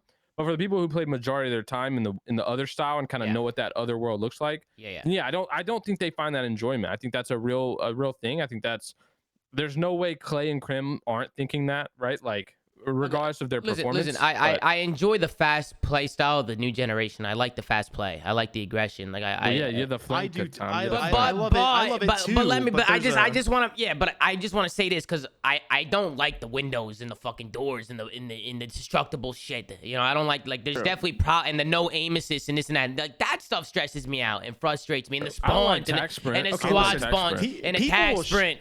People will shit on Cold War. I know a lot of people shit on Cold War, even the casual community. If the maps weren't bad, like that game fundamentally and the way it plays and the mechanics were really, really good. I don't care what anyone says. That game was amazing. You kind of say the same thing about World War II. From a competitive aspect, those were both good games. Like from a competitive standpoint, those two games were good, period. But anyways, just talking about Crim and Clay, listen, this is just something I want to say to them. And I talk to Crim a lot in general, but if for some reason you guys were to ever find yourself in a position where you can't find a team or like you're just going to ride the bench, I don't give a fuck. Take a break because I can't be the only person that's mentally been struggling because of the title or because of the situation I've been in, especially like Clay for me. Like Clay's been through the shit and Clay's been going through the shit the last like 2 years in my opinion, and I feel really bad for him because he's a fucking goat. But take a fucking break, dude. Honestly, well, Clay I think took you're a break still last year though. He did take a break, like a 2-week break. But regardless, take a actual break and if the game is good and enjoyable next year, come back. And if it's not, do something else because you're way too valuable of a player, of a person. Yeah, but you're just way too valuable in esports to put yourself in a position where you're playing in a shitty Call of Duty title when you can be doing something else that's more impactful. Do you think if Clay or Crim right now took a break, they'd have a guaranteed spot if the league doesn't expand next year? A guaranteed spot? If it doesn't expand, no. No. I don't either. Nobody's going to pick But them if up. they continue to play the game and they're not playing well and they're not unhappy, I'm not saying they're not that. playing challenges, I'm saying if they continue to play the game and they're not happy and they're not playing well and they're in shit situations, they're not playing next year anyways. So what the hell is the point? Like a few $100,000 is the fucking point. I'm not saying like I'm sitting here, I'm like, I don't know. Wait, you could still be a sub and not playing challengers. Nah, bro. Listen, New York people is did not. that. But then you just paying them that much money to do nothing, yeah, bro. New York's not gonna let that happen. The contracts aren't set up that way. But regardless, in MW, a lot of subs did that shit, dude. There's so many because subs the contracts were guaranteed. They're not guaranteed anymore. They're not guaranteed anymore. They're not. See, and that's the thing too. Is so the first year of franchising comes out and the contracts are not guaranteed. They're 1+1s. So anybody who re-upped after their first year and signed another 1+1 got locked up for that second year, and that money is not guaranteed anymore. So anybody who didn't re-up on another 1+1, they had guaranteed contracts, going into that second year. So if you did get benched or something happened, this or that, Your contract's guaranteed. That's that's what you signed. I mean, that's what's on paper. But it changed after the second year. They got rid of that stuff. So now it's I'm pretty sure if Clay decided he didn't want to play anymore, well, they're gonna take the contract away from him, and they're gonna try and put him on a. They'll either try and give him another contract. Or content or management. No, job, they will. They will. They will. Salary. No. They're gonna cut the player salary, and they're gonna, because he's not playing anymore. They're gonna try and work out another contract if he wants to stay with the organization and work with them. Yeah, which I think is a route for Clay, regardless, right? Like I think at the end of Clay's career, and I'm pretty sure he kind of put himself in that position to where, you know, at the end of the day, hey, this might be why they don't have a GM right now. Clay might be the GM when he decides to hang it up, right? Like Clay obviously has a great reputation with that org. So yeah, that could easily be a route Clay goes after he decides to hang it up. The question is just when he makes that decision. Yeah. But yeah, to your point, Chris, I think you're right. I mean, you do no one a favor when you're miserable and you're still playing, but I don't know. We'll see. I think after this event, New York is going to go home and they are really going to start looking at changes that they have to make. I don't see royalty being on this team after this. And yeah, it depends on what they do with Clay or Krim and if it's possible to make another move. Yeah, no, I think this is going to be the last time you see this roster. I think this is the last time you see this roster. They're definitely going to go back to the drawing board and try and work something out, because right now it's just not working. But let's move on to the next series. Yeah, not much to talk about. Thieves just smoked them. No, they smoked them. It was 3-0. I mean, people were telling me listen to the listening. They were just frustrated in listening. They were barely even calling out. They were just like, there's one over there. Like, fuck, they're in a spawn trap, bro. Like, if you guys want to go listen, go check it out, man. But let's get it going, man. Gersh, I see you spamming in the chat, man. You want me to pull up the flank tweet, but I don't know what flank tweet you're talking about. And we're having a good conversation, Gersh, so I want to keep it going. You know what I'm saying? Let's get into the next one. We got Bo Cage Hardpoint, Bo Cage S&D, Tuscan for the Control Hardpoint, and Desert Siege S&D. We have Boston Breach going up against the Florida Mutineers. This was a banger series, man. This one went all the way down to the wire. I think we should bring in Tony. I'll try and get him on board. But Chris and Pat, let me guys know what your initial thoughts were of the series. Anything to talk about in the vetoes? Bro, I saw the vetoes. I'm like, yo, these guys just want to play an RNG series. Bokage, Tuscan, and then Siege to cap it off. Like, bro, these guys are dead ass flipping a coin, bro. Dude, you think you're flipping a coin? You think they just? Well, bro, they are flipping a coin for the Tuscan. Well, I mean, this is actually got to be the worst map set in COD. No bullshit. Yeah, no. I mean, we're just seeing. This should actually be banned, bro. This shouldn't be allowed to play this on stream. Well, imagine if they took the vetoes away and they had map sets. Bro, I actually think it would be better for this game, to be honest. I am for this specific game. Vetoes. I think vetoes are an absolute necessity in anything competitive. But for this game with the limited amount of maps, yeah, fuck it. You might as well take away vetoes and just play whatever maps. No, I agree. I definitely think they have to add more maps though. They have to sometime during this year. At some point, the DLC came and it had nothing. Well, guys who did get new maps, Cold War got new maps. I don't know if you guys saw that. WMD, what bro. the That's fuck a is that? map. Yo, but that's a BO1 map. That's not a new map, bro. Oh, it's a BO1 map? Bro, I just heard that they got new. I heard they got new maps. That's what I heard. No bullshit. Call of Duty must have like either laid off, fired, or lost all their map designers, because I feel like they aren't making maps anymore, bro. Half the maps, ideas, bro. They gotta bring back the dock. They gotta bring back the fucking dock. Half the maps are literally remakes. You think half the maps are? Well, yeah, half the maps are remakes. Well, not in this game. Not in Vanguard. No, but I'm just saying in general, like when we talk about a game getting new maps, it's always a remake map. It's never like, oh, this great new fucking map came out. Let's put it into competitive. Like, you know what I mean? When's the last time that happened? Yeah. Fucking that oh god, that Apocalypse map in Cold War, which is also terrible. Yeah, we've had some bad ones. One hill on that one was terrible. The rest of them were actually. Nah, that map was ass, bro. I'm not hearing that. I didn't even play that game. I can tell you that map was ass. I'm biased. I was really good at it. And some machine gun. Bro, they brought back Raid, Standoff, and Express. I don't think. What's going on, Tony? We're talking about Boston Breach. That's you and the Florida Mutineers. What's going on? Awesome. I'm also losing my fucking voice. Tony, what was this map set about? Bokage, Tuscan. Yeah, what the fuck? What was this map set about? What are you confused about personally? Well, one, I'm confused why you're still on a dog-shaped mic. Two, I'm on my AirPods, and the alternative is me on my phone speaker. You're good. We can understand you, Tony. Okay. You're fine. You're calling in, Tony. You're calling in. It's good stuff. It's like Z100. Yeah. Two is what was this map set about? Like this looks like a straight coin toss. Like okay, ask me a specific question and I'll see if I can answer it because I'm still in the tournament. So whatever. I mean, it's veto not. I mean, point- Pat. There The we map go. set is not their problem. I mean, they're probably just picking the best. It's just the game. There's not a lot of maps. It's just the game, Pat. They need more maps. They need to add way more maps into this game. Okay, let me add. I'm guessing they vetoed Berlin. Yes. Okay, that makes sense.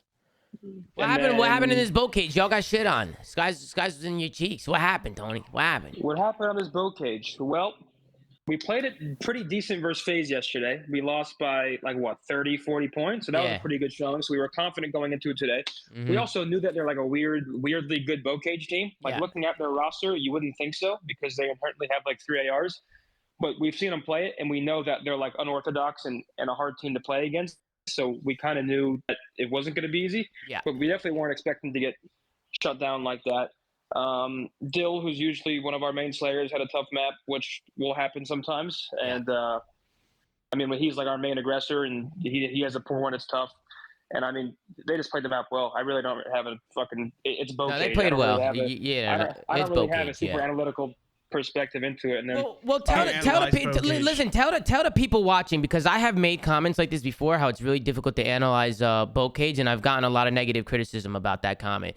Tell me a little bit about boat cage and what you guys talk about after map. Do you guys go back and actually talk about fundamentals and shit, or do you guys like, dude, shit, we were losing fights. It's mixy. Like, there's obviously fundamentals to it. Yeah, of course. So boat cage is an unorthodox map. That doesn't mean you just talk about it and you go, oh, go make kills, right? Yeah.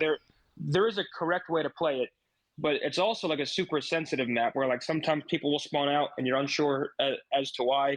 Sometimes people are just getting clutch 2 pieces and you're not getting huge trades. And like I'll use Silo Hill for an example, right? P5. You're spawning out deep 10. You have very few chances to actually try and make a good break, and that's why you always see teams sort of default to hitting front after they die a couple times. Yep. And a good team is just going to hold you and be top silo and L and have setups. Usually it's a scrappy map, but like every once in a while you'll have a team get blown out, kind of like us today by 100. But I mean, like look at us yesterday versus FaZe, right? We barely lost. We lost by like 30. Yeah. A couple kills fall our way. Could have been a map win, right? Obviously could have, would have, should have, whatever. Yeah. I don't know. It's just a fucking. It's so. Here's the way I look at it, it's Tony. so streak based and like up and it's just such a fluky map, I guess. Here's the way don't I wanna say think, fluky, Tony. because they're a good boat cage. Like for example, Optic is a consistently good boat cage team. Right. But you also have Shotzi, who is literally just the most annoying player on the map, right? He's finding kills and he's disappearing, then coming up behind you. Well, why did you play FaZe on boat cage anyway? Why'd you play FaZe on boat cage? Because they're the best Gava 2 hardpoint team in the game. Or top 2, top 3.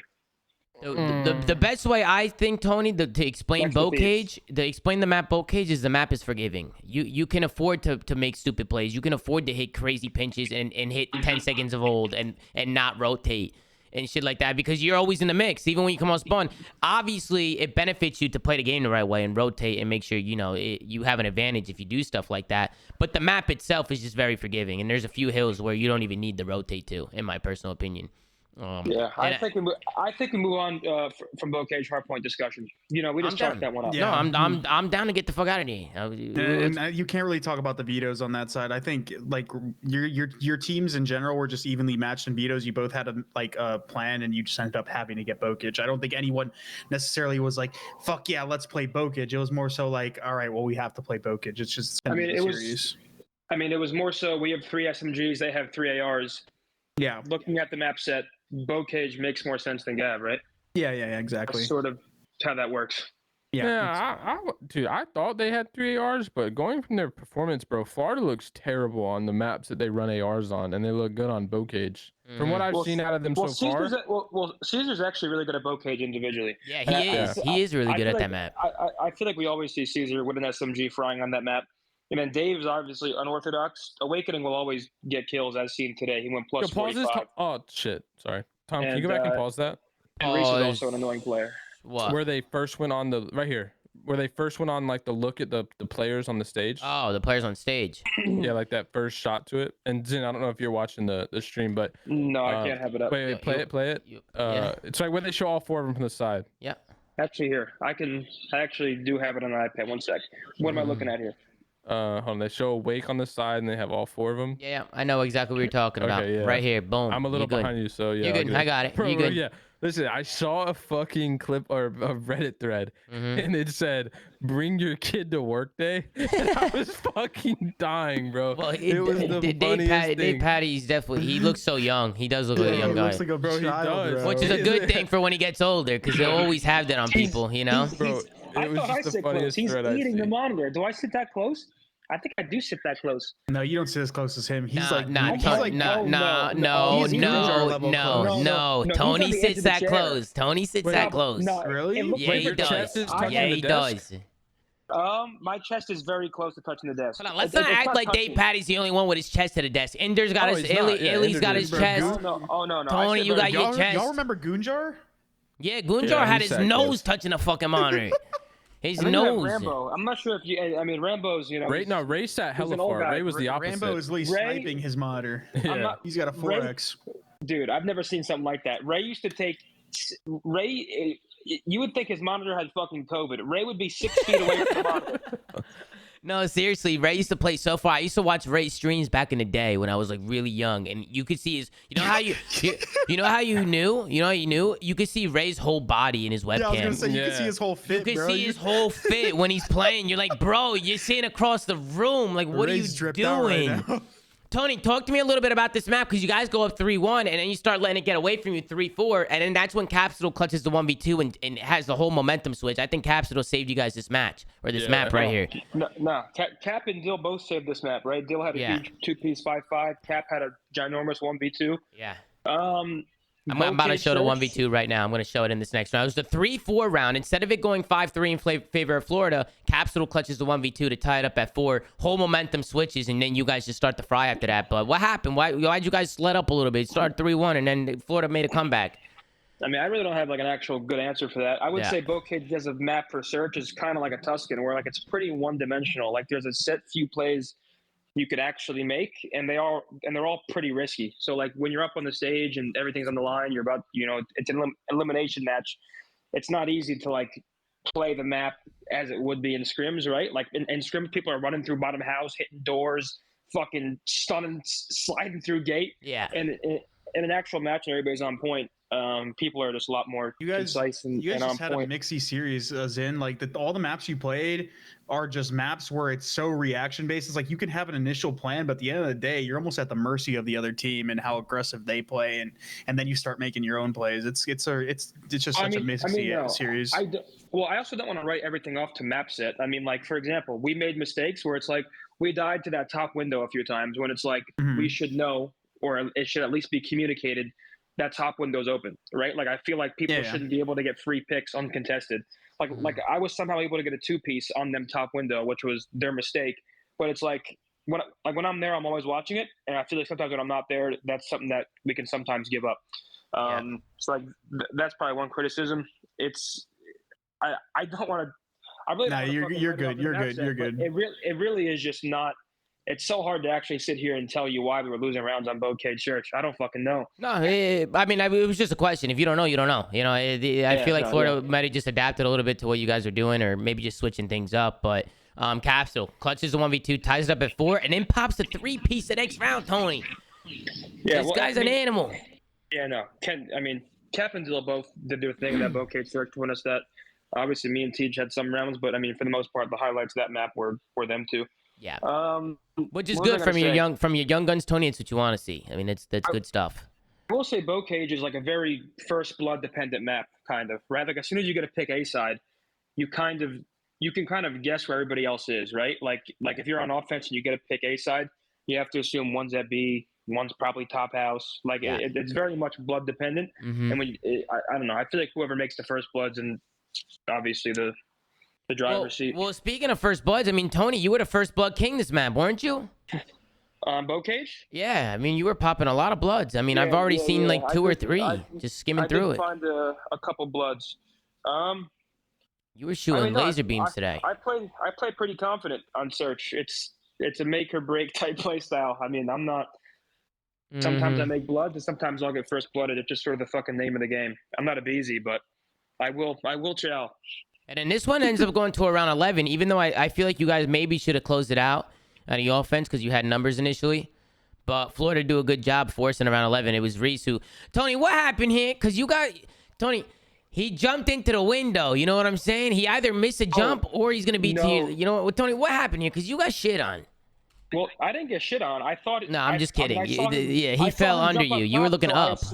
Well, because he was top on, and then I saw him jump to the window, and he failed his jump, which ended up helping him. Yeah, he failed his jump. Yeah, but it's not like he's going to be sitting there on the fucking windowsill pre-aiming your shit.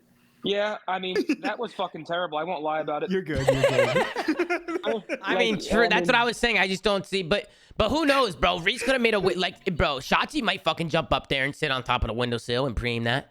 Bro, you know what I'm saying? Like you don't even know. Like players might be doing shit like that now. Even though, bro. By the way, has anybody hit that jump yet? Because I've seen literally, I'm in the double digits now, 10 plus people that nobody has hit that yet. Nobody. New York failed it like three times. I saw New York. Shotzi has. Oh, apparently Shotzi has. Okay, besides the fucking Shotzi, bro, has anybody else fucking hit the jump? Shotzi, I was playing rank play with Shotzi on fucking Berlin, and this guy was on top of the fucking statue. I looked up and couldn't fucking believe what I was seeing. I said, how the fuck did you get up there? Meanwhile, I'm running under him. He's fucking looking over me. I'm like, this guy's different. But, yeah, Tony, it is unlucky. But you guys closed the round 11, man. And it was good plays by Nero, who opened it up with a two-piece to close it out. Big two-piece. Mm-hmm. Good big two-piece out of Nero.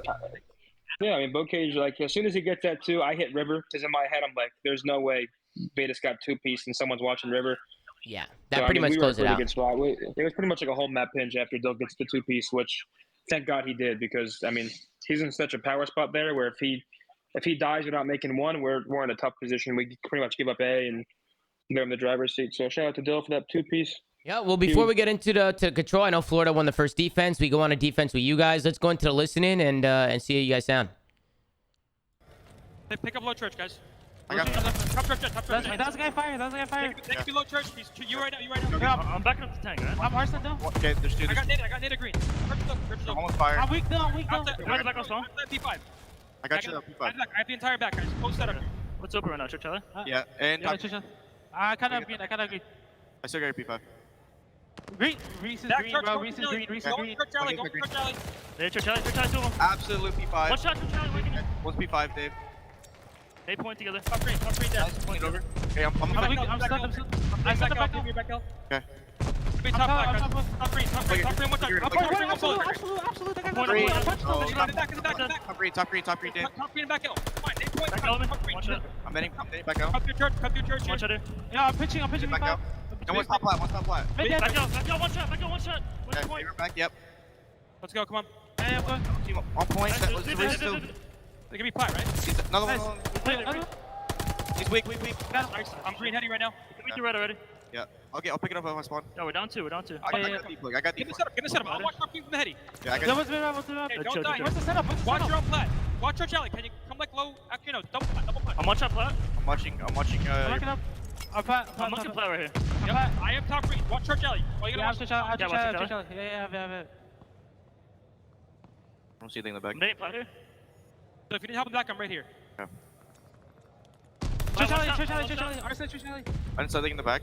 Yeah, one. You stood the green. Top green dead. Top green right now. What's gonna be the back? Dave, I'm staying Watch down. the back. Nothing in the back. Nothing in the back. Hit the point, touch the point. He's under you, Teach. Under me, yeah. That was a long listening. Tony, what are you, the IGL all of a sudden? Tony, it's good comms from you.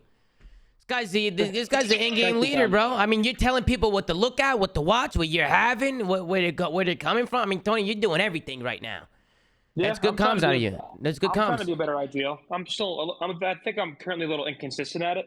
Right now, I have my biggest problem as an IGL is probably like when I'm frying, I'm really good at it. And when I'm having a slow game, my comms aren't as on point. So That makes sense. I need to be better. I need to be better at commanding no matter how I'm doing individually. That's probably my biggest personal critique right now. Yeah, I think the first round was all Dave Patty. I mean, Dave Patty had a really good start to this match. He was frying the first round. He went on a crazy streak.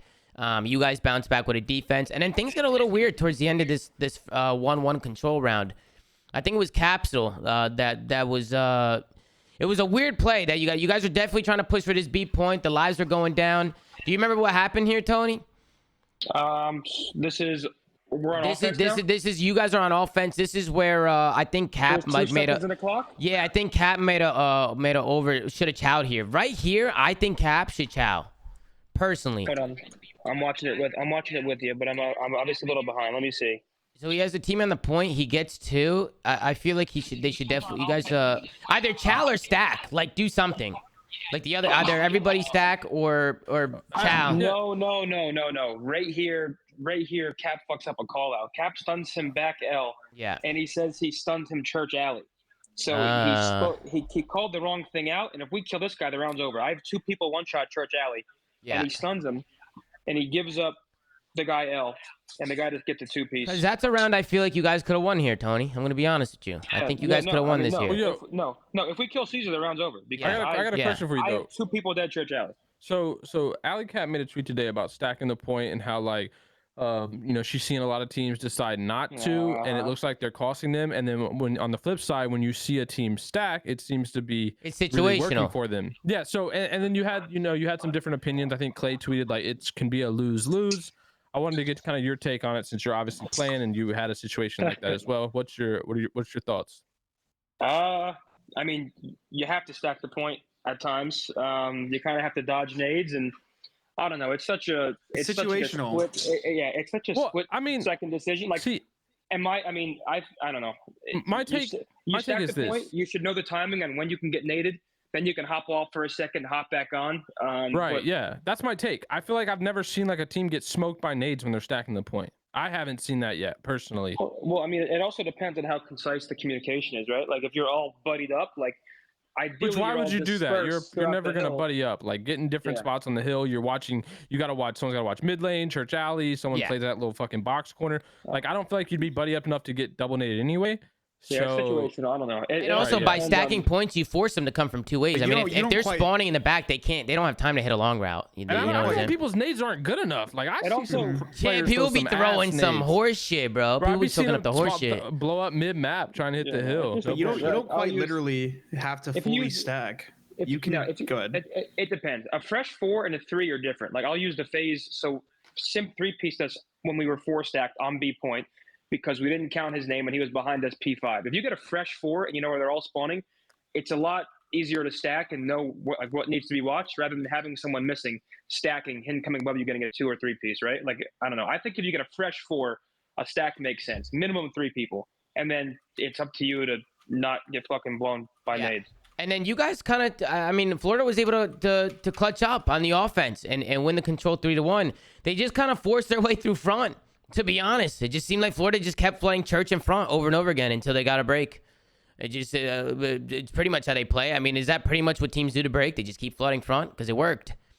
They flooded front, they got the kills, and then eventually it just everything panned out for them. They were just able to get 2 ticks and then work during that time. Was there anything you thought you guys could have done better? Die less than we did. Yeah, I mean, and analysis. Defense is sort of the only thing you can do for defense is so favored that just getting 4 wiped once is so fucking detrimental. Yeah. So ideally, just playing our lives better is my best critique. Mm-hmm. And then we get into the Tuscan Hardpoint, which this one was just really back and forth. If I remember correctly, I think it was. He fucking threw it. I mean, it really shouldn't have been close. That one Churchill is annoying. When we had them spawn trap mid, we got a fresh 4 and they flipped. And we didn't have the info that they flipped until late. So we need to be better at playing for info when we're calling up that they could have flipped. I'm not exactly even sure. I mean, I haven't watched actually, when I joined the call, I was in the middle of watching the series back, so I don't really know exactly what happened there. But I do know we were in the driver's seat. We had a substantial lead, and we pretty much I guess we got punished for getting kills, but nonetheless, we knew they could have spawned behind us, and we just didn't have the info for too long, and they ended up breaking.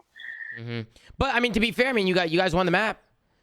You know what I'm saying? You guys won the map. I think in the beginning, honestly, you guys got off to a really hot start. It was the P4 hill where Florida was able to hold it down. Just a really good break. I want to talk about Awakening a little bit in this series, if you don't mind, Tony. No, I mean, I had no idea he was 37 and 13. I mean, how do you not just this map? What about overall? Did you guys feel the fact that he was shitting on you like that? I mean, no, because the maps in series, besides first map, every map was so close and like nitty gritty and up in your face. there was no way for it to feel like we were getting farmed like Listen, that. Right? I'm gonna Like, be honest. Simp, I think like, the for scoreboard example, looks off. Like Simp went plus 40 against us, and I knew he was pissing on us. Yeah. But Yeah. like I did not, and I'm sure Wake was doing the same. I just didn't Right, feel the but same. Nah, you're saying I it wasn't disagree. as impactful as Simp's kills. You're saying that he was getting some useless kills a little bit, maybe.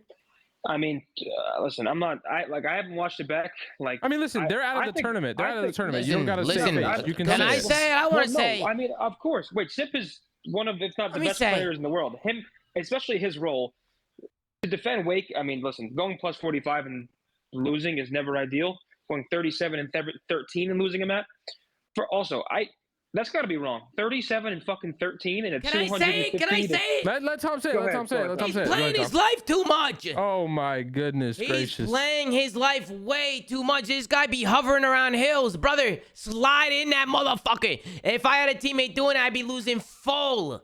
Oh my god! He's 37 and 30. He died 13 times the whole hard point. How do you die 13 times the whole hard point and lose Clip map? it, clip it, Gersh, clip it. I need a flank tweet now. No, I'm just saying. No. Listen, bro. I know, I know. And You're right, and you're hold right. on. I And hold believe on. you. And before anybody gets on the awakening, I don't want anybody to get on this guy because I will say this. No. Let's get on him. Let's get on him. Hold on. Let's Hold get on. him. Hold on. 37 and 13. And you Hold lost on, that match? hold on. Awakening is a really good fucking player. He's very aware, really good awareness, really talented. I just want to see a little bit more I want him to be less selfish, which at times I want him to be selfish, but he needs to know when to be selfish and when to not be selfish. There's a balance. And right now there's no balance. This guy's Okay. going for nukes. He's going for nukes. To give this guy some credit, there might have been points Yeah, where he devil's maybe advocate, was devil's playing, advocate, Chris. where he Yeah. might Go have for been nukes. where he might have been playing for some streaks or something like that when he did end up going on these streaks, because obviously he didn't die often. But to like not completely shit on the kid, it's not No, necessarily. I'm not shitting on him. Okay, I'm not but shitting on him. It's not Streaks necessarily aren't that that. good, Chris. It's not necessarily that he wasn't getting. There's he one wasn't- streak. One. It's not necessarily. glide bomb. It's Seriously. not necessarily that he was getting useless kills. He might not have been just getting kills that his team capitalized on. There's two ways to look at it, right? Because at the same time, kills are kills. He's still creating some sort of space. Granted, he's not dying often. There could be more that his team could have potentially done to help him out. I'm not saying he didn't do anything wrong, Wait, but there's right two here. ways of looking at it. No, 100%. Listen, He's calling it a streak. listen. No, I'm not. but before that though, there was like 2 seconds left, and Sky still jumped out of the window first and fought a guy. No. Like, Now we just fucking. Like, you can call it a listen, streak, whatever. listen. It's You just a want to glide know a bomb. perfect example? A perfect example was in the Churchill. It was one of the Churchills, and he was side door, and his whole team slid in. And he just sat there eating. Okay. He did not Hold on, move. Okay, Hold but on. for example, Let's go back to that that. glide. Why go is he back to calling the- it a what? glide To bomb what? there? He's across the fucking map. No. So he was about Okay, to read. Can't even get a regardless- trade. Look, Pat, he they- was they hold playing the for a nuke, Pat. That's what I'm saying. Okay. Pat, he was Regardless- about to relapse And he his was streaks, at the Pat. whole He time was calling about to it on relapse. Vanguard. He was about to relapse streaks, Pat. Look, he was getting streaks over streaks over streaks, streak. This guy's getting streaks all up the asshole. okay, Look at but this guy. regardless- But they called it regardless- a glide bomb, and they're in no position to break the hill. Okay, and but then that might not necessarily have been his call, bro. Like you're going a little too hard on him. I Who's get it. calling I what? get it. Well, hold on. When they call on the Let's streak, let the people Chris that are let pushed up Chris on the map talk. are the ones that have the information. They're the ones that should No, be. the streak was fine. Really The calling streak out was when fine. to streak. Bro, I don't think the and streak was play in fine. Why general. not? It was Streak fine. was- He was about to relap. I'm not get gonna four sit And they gotta here break- and and they gotta say break the We P1. know exactly their communication, but I Nah. doubt he was the one that said, "I'm gonna streak now." His teammates probably told him Hell to yeah, he streak. was. He's like, yo, I'm 5 off a nuke. I'm gonna go for it. I got a streak now. Listen, But bro. regardless, I don't it's think the just- streak was that bad. I don't think the streak was that bad because he was about to relap and he has a guy mid and he has a guy hitting a route. I mean, if he can get an entry for them and they can get in that hard point, I don't think it's that bad. I really don't. And granted, like I said, oh, Jesus, what is that? It sounded like somebody was eating something. Zinnies' wind tunnel. the fuck is he munching on over there? Is it better? I Yeah, it's better. I didn't do anything. I'm sitting on bed. Oh, okay. It sounded like you were eating. That streak was just too early. They didn't have people in position to capitalize. Yeah, Whether well, he's the one that was called too it early, in, and he was or- out of the position. Like, he's across the map. Like, you have Skies with you. He's clearly baiting for you. At least play mid-map, get mid-map control, stay behind the corner, call the streak in. Your teammates all there at the same time, converge. Look how it played out. Boston literally 4-pieced them after that streak, and they got nothing out of it. on Yeah, P1, the exactly. best, easiest hill to streak anyway. Like I said though, that's one of those things where it's like, okay, he put the streak in a terrible spot, but he might not have been the one that called the streak. It might have been somebody else that gave him the information to streak. And regardless, going back to what I was saying, his teammates, the team in general, didn't capitalize on one of his plays, one of his streaks, one of his kills, whatever. You might be being Like a little right too here, hard on the right guy, here, he's fun. Like unless- right here, this is good shit. Like this is good plays. Like exactly. he had a lot of good plays this match. Yeah, That's why I you said don't go 40 that, in, bro, like, 10 bro. without having good That's why plays. I said though, I don't want people to think like I'm just saying he's a straight. Dude, Tony, I'm gonna have to drag you out. I don't. It sounds like you're taking a leak. It sounds like you're taking a leak. Unless we are Wait, I don't super know. hyper. Maybe I just sat back down in bed. I don't know. It's Sorry. Awakening does a lot. He does a lot of stuff right. He's so talented. He's a really good player. He just needs to He's know. godlike. He needs to know when to be selfish and when to not to be. That's his biggest problem. And I really feel like it'll help this Florida team out a lot if he had a really unselfish mindset and just start throwing himself at hills sometimes, because he has the talent to slide into a hill and fucking pop a 3-piece. He has the talent. We just need to see it more. And we see so many instances where he's making plays too. Like he did a lot for these guys as well. I mean, he's literally triple positive. Like you definitely feel that presence a little bit, you know, like if he's triple positive, you're feeling it. But that right here, this is when his team ran into the hill. I mean, right here, I mean, you see his teammates hitting the hill. One just hit, he died. The other guy's hit in front. He's sitting side door. I mean, he even fucking move. Look, he sat there and he dies. Boom. His team gets wiped. What do you mean? He's on a streak. He's playing his glide. God, Fuck the damn, he didn't glide. get it. Fuck the glide. First of all, these streaks are ass. There's one streak. I We gotta know. stop saying streaks. To his defense, though, he could have been waiting for his team to get ready to like enter the doors at the same time, and his teammates just went in like Nah. prematurely. I'm not gonna say that he's not playing wrong. His teammates got but 4 the same Ps thing. while he's unless- still Well, there. you know what I Okay, say about unless- that? No decisiveness. Okay, yeah, but at the same time, unless we're sitting there hyper analyzing every single one of this guy's plays, there was a point in the game where the score was basically tied after he just got done getting streaks and No, I going agree, off. Chris, I and agree, They fucked up I a agree. streak, and that streak ended up them losing 60, like basically 60 seconds, No, putting them in a hole. I agree. And like you're like. But The streak- Chris. his KD, you're looking at it way too like. No, Chris. The thing is like you're not getting it. Awakening does fantastic stuff for these guys. I mean, he's frying. He's keeping them in the game. He's literally making plays. He's a playmaker. I'm not blaming the map on Awakening. I'm just saying you can't lose a map triple positive. That is ridiculous. That is unheard of. How the hell is No, he I get triple it. positive? That makes no sense. That doesn't even look right, Chris. That doesn't even look right.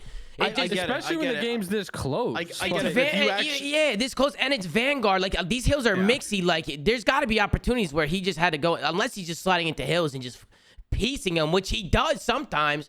There's definitely times on a look map. at that P3 hill where he was just Yeah, he got like yeah. 5-6 kills. Like sometimes, so a lot of his kills were literally just coming from when they did have control, rather than it being like a team effort where they're just all holding their setup and they're all getting the kills that are coming to them. He was just going out there and like getting all the kills.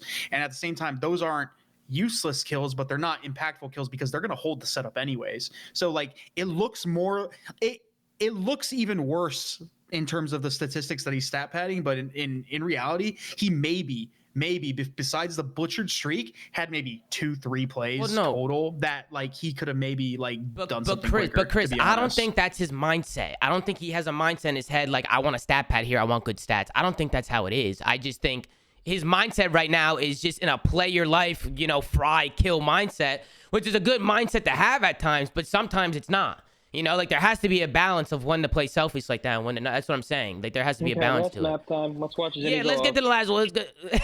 Let's get to the last map. But I think he's a great player. I definitely think it's a He's problem. probably their best player. The but- scoreboard just didn't look right, and I just don't know how anybody can disagree with that. It just didn't look No, right. it definitely didn't look right, but from I get actually your watching points. the map, I get your points. It wasn't as bad as it seemed in terms of his score line. I just think that they fucked up a streak and they maybe like rushed a few plays where he happened to be the one kind of alive and not in the play, I guess. But we'll get to the last map. it Yeah, is. no, he's a great player. I mean, I don't want anybody to think that we're like super like saying Awakening's the problem. He's a kill hole. That's not what we're saying at all. And the reason why I'm so hard on people like that is because I know what his ceiling is. I know what he could do. But go ahead, Tony. Let's get into the last map. Before we start to map 5, Haggy, can I just say, I think you're an absolute staple. I think you should be on every show with or without Ben. That's all I have to say. Yeah, the show's been fire with Chris. It's been fire. We've been enjoying ourselves. I appreciate This it. guy It's Ben just was an in the absolute chat. This pleasure. guy Ben was in the chat typing. I said, Ben, get on. He says, I can't. I'm at And the I'd venue. like to say, Why- and why I'd like to can't he? say, I don't I know. chose Zinni. I chose Zinni's team to win this series. By the way, Thank you. Yo, hold on. By the way, First of all, yeah, No, hold on. Let's hold on. We got to bring this up because I don't know if Easy Mac is in the chat, but I made a bracket weeks before this tournament. Oh, shit. Weeks. And I had Boston beating Florida weeks before the tournament. That was my real predictions. I took time. I went through it methodically. Oh, I shit. made it. I made my own bracket. I formed it. yeah, but what'd you say yesterday? I don't know what I said yesterday, but my bracket that I Fuck made your weeks bracket. ago, which I cemented on Twitter and said 100 with the betrayed your emoji. I said it. Listen, man. And today in my predictions, they had Florida when I picked Boston. So I'm just going to say that I should have an extra point because my bracket had Boston because I picked Boston to beat Florida. That was my methodical decision making. I'm about to go get the receipts, bro. Listen, last night, it was 2 a.m. when we did predictions. I worked all day. It was late. The flank was like late. I was like 2 a.m. Like, I don't know what I was saying. Tom was trying to get the show done. We did a 3-hour flank. We did do a 3-hour flank. My bracket was the real predictions. I want to make sure that Zinni, just so you know, I predicted Boston to win that Florida series. I didn't. I predicted you guys to lose, and you guys barely won. You barely fucking won, and you're down 2-4. And who saved your fucking ass again? It's fucking Capsule with another 1v2 clutch. He threw, and he knows he threw. What do you mean? When did he throw? Oh, I know what you're talking about. I know what you're talking about. We are in a 4v2. We know where both players are. No, I know what you're talking about. Actually, let's bring it. Let's roll it back. Let's roll it back, bro. Then we're in a 3v2, and I'm behind 2 players, and I'm screaming. I'm behind them both. I'm about to kill them both. Do not die. And well, one of my teammates died, and then Skies thinks, wow, maybe I should turn around. So that's 2 round wins that we would have had. And I'm not saying that's not just Cap's fault. I was just kidding. No, I know, but this is the round where Cap. This is the round where it was a big troll. So it's a 2-2 right now. This is where you guys trolled, Tony. This is where you guys trolled. Is this the 4v2 or the 3v2? This was the 4v2 or the 3v2. No, this is the 3v2. I don't know what the fuck. Was this the 3v2? This is when Bomb was down B. It's a 3v3, Tony. But look, bro, you didn't even see what he did here, Tony. Did you not see this? No. So you TJ, right? Okay, so Tony, have you saw it? So TJ gets the kill. I don't have it up. Okay, so TJ gets the kill on Bomb. He makes it a 3v2 situation. You guys have Bomb down. You guys planted B. Yeah. You're flanking right now. Yes. Yep. And this guy Capsule flies out the window like he's fucking Superman. Look at this guy. He flies out the window. I can't even be like, yeah, he knows it was bad. Yeah, I mean, as long as, but that's really good that your rookie is acknowledging it and admitting to it. It's really good. I mean, you gotta. I think the worst part about it is me screaming that I see them both. I have eyes on both, and I'm just getting in a better position to actually shoot at them. Yeah. And then he dies, and then Caesar's like, hold on, let me pick up my flank real quick. Yeah. And so. And then we're looking at the 4v2 round now, where you know what I'm saying, and what the hell happened here? I don't even know. All I know is I'm top A tower. I'm stressing, play our lives. They're A side, and then we just start. Well, dropping. Cap gets picked. It was a really good angle from Caesar, though. Caesar found a really good angle in the train map. I don't think Cap was ready for that. So good play by Caesar. Cap even said, "I've never died. I don't." That's a cool angle. And listen, I've never seen that before, and I'm about to rush right there in rank play in S&D. I'm gonna rush there, look up there, and then I'm gonna catch anybody rushing that shit. I like that play. Yeah. So Caesar's teaching a little bit. Luckily, he makes up for it with a big 1v2, which made it 4-3 instead of 5-2. And if I was a betting man, I would say if we went down 5-2, it's probably not looking good. Yeah.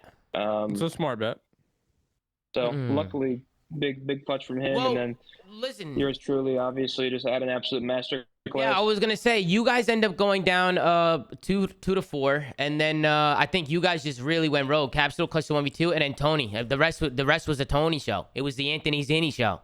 I mean, you were Tony. You weren't even fucking missing, Tony. You weren't missing. It doesn't matter who you were shooting against. It didn't matter how far you were. You were challenging snipers. You were hitting every shot, and then you hit it with the ninja defuse, Tony, to close it out. Absolutely. It was stellar play for myself. Let's show the last round. Let me fucking tell you.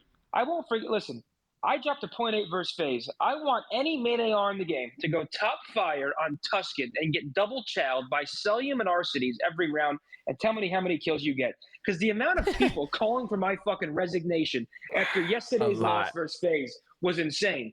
And then Vinny, today, oh, Winnie, oh, look at Winnie. Vinny, I was saying it yesterday. I'm like, you play top fire by yourself on S&D Tuscan, you are in for a terrible time. God, and bro. what do you know? Wait, you're but just, hold on, Zinni. I Look don't at even that care about shot, that Tony. play. Look at that shot. Hold on. Tom, pause the stream because we didn't get Zinni on yesterday. But Okay. what the fuck was that? A blind counter wrap all the way back in your spawn bullshit strat. I never want to see that again. I don't know Wait, who was came it up with Surf? that strat. Yeah, Tuscan S&D. Yeah. I don't know who came Oh. up with that strat. It's the worst strat I've ever seen in 13 years of competitive Call of Duty. I never want to see it again. Wait, It was horrible. Terrible wait, strat. the blind, Terrible.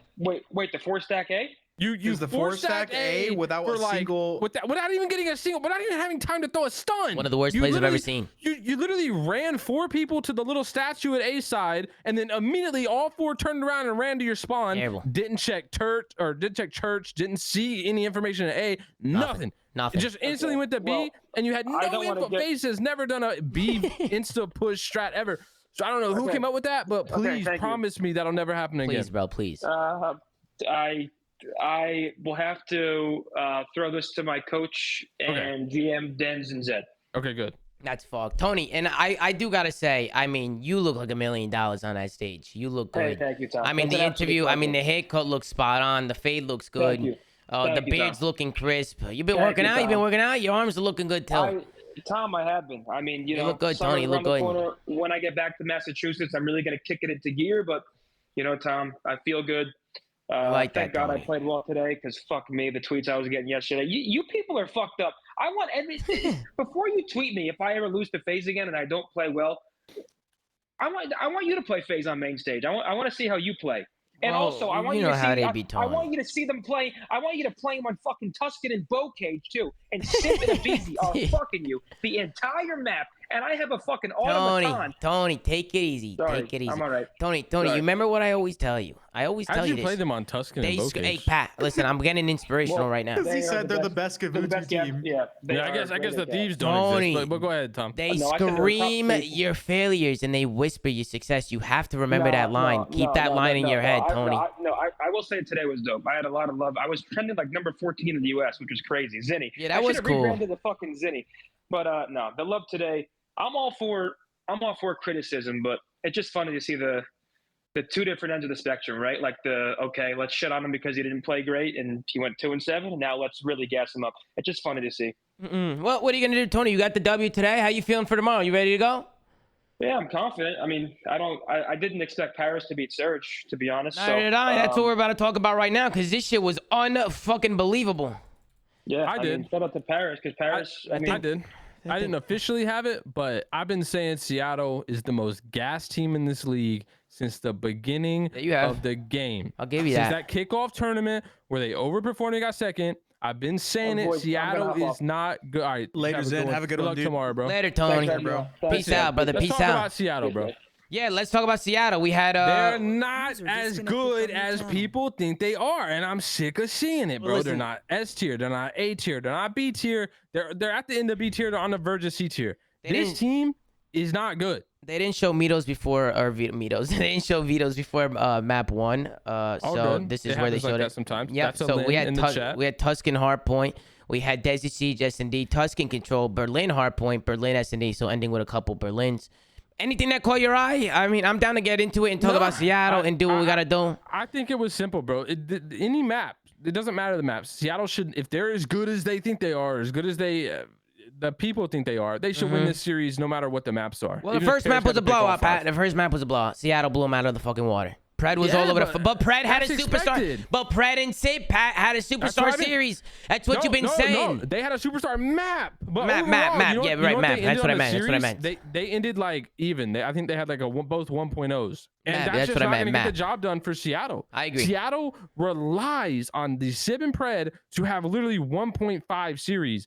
And keep this in mind, even when they had 1.5 series, they were pushing game 5s and winning round 11s that Lamar iced up. Yeah. This team is not consistent, is not good enough to hang with the top dogs in a majority of respawn modes unless Sib and Pred have those fucking maps. But overall, they're just not that good of a team. Like, I I don't agree. know why we we just let one little tournament gas them up? Because if you look from the entirety of the the 5 matches they played in major one, or the stage 1, both two of their wins were literally game 5 round 11s that Lamar iced up when Sib and Pred had a 1.5 in the series, or I guess it was just Sib, but Sid had like a 1.5 in the series. Then they lost 3 straight, got like smoke showed, demolished. I think they were like 1-9 in map counts in those 3. Looked terrible. Sib was like having like a 0.7, tweeting out, and don't get me wrong, I think Sib's good, but he's not consistently 1.5. Yeah. Tweeting out aim assist issues, getting shit on. They got world starred. They go to LAN. They play Paris. Smoke show on map 1, Sib and Pred fried. And then you go every other map, and it's like, where the fuck is this team at? Yeah. They're getting world starred. Don was having his way, by the way. And we all know Don, Don's an absolute animal. He tweeted out before the event, he's back in his element. But yeah, I mean, this team, Seattle, if they think, and the organization, the community thinks this team is a top team, they can't lose to Paris, bro. I don't care if Paris is on some honeymoon, just picked up gravity, whatever. It just can't happen, bro. Yeah. And to me, yeah, I just don't think the Seattle team's good. I think they had that peak in the beginning, that honeymoon where they were ahead. Teams have caught up. Now they're not slaying well. And yeah, I don't see a way this team can really get better, because like I said, it relies on Sib and Pred to be going off, and that's just not gonna happen. Yep. And Chris, let's go on board with you. What do you think? Agree? Disagree? What are your thoughts? I mean, before I was like, okay, let's give Seattle a chance, right? Like, okay, we saw them do well on LAN. Maybe you said they were a LAN team. Okay, I didn't say that. Doug said that. I swear you co-signed, but go ahead. I'll shut up. I'll shut up. I just thought you co-signed that. I'll never to that degree. I said I'm not gonna shit on them, because at the end of the day, they still, had the record they were having, and they were still keeping it close, even when they were losing or winning or whatever. But I basically said they're either gonna continue to trend upward if they do well again. They're gonna get some momentum under the belt, or they're going to start regressing. And I think that's what you're just going to continue to see. They just don't look good. They're going to keep getting worse. And they just don't look good. They're going to keep getting worse? You think they can keep getting worse? I mean, I think they're just going to be on that inconsistent plateau where, like, yeah, they're going to have ups and downs. They're going to have ups and downs. Okay, but the thing is that I don't know about y'all, but I don't want to be on a team like that. Oh, no, that's the worst. I don't see a but thing. You can fix that. You can fix that. How? I mean, we literally just said, how are they going to fix that? We basically all said. Well, you guys think that you want a roster change the Seattle team right now? Fuck yeah, roster. Nah, I'm trolling. I'm trolling. I just don't.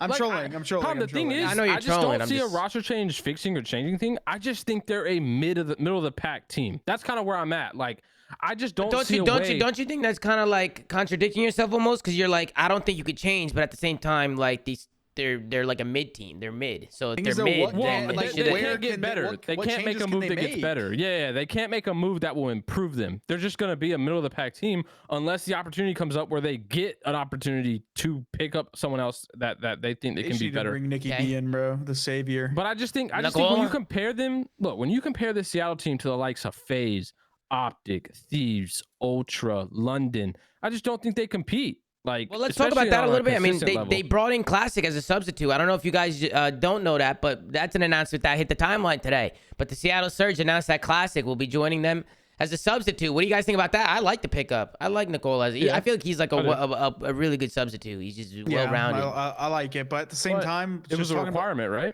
Talking about the team, you said they can't compete with the likes of FaZe in terms of that. If you look at the roster on an individual level, like, I think they're all good enough. Like, they've shown, spurts of greatness at some point in their career. Or just even recently this year. Be careful with your words before you finish this sentence. Think about what you. I'm not saying I'm not saying they're as good as FaZe, but I'm saying they have players that are really talented.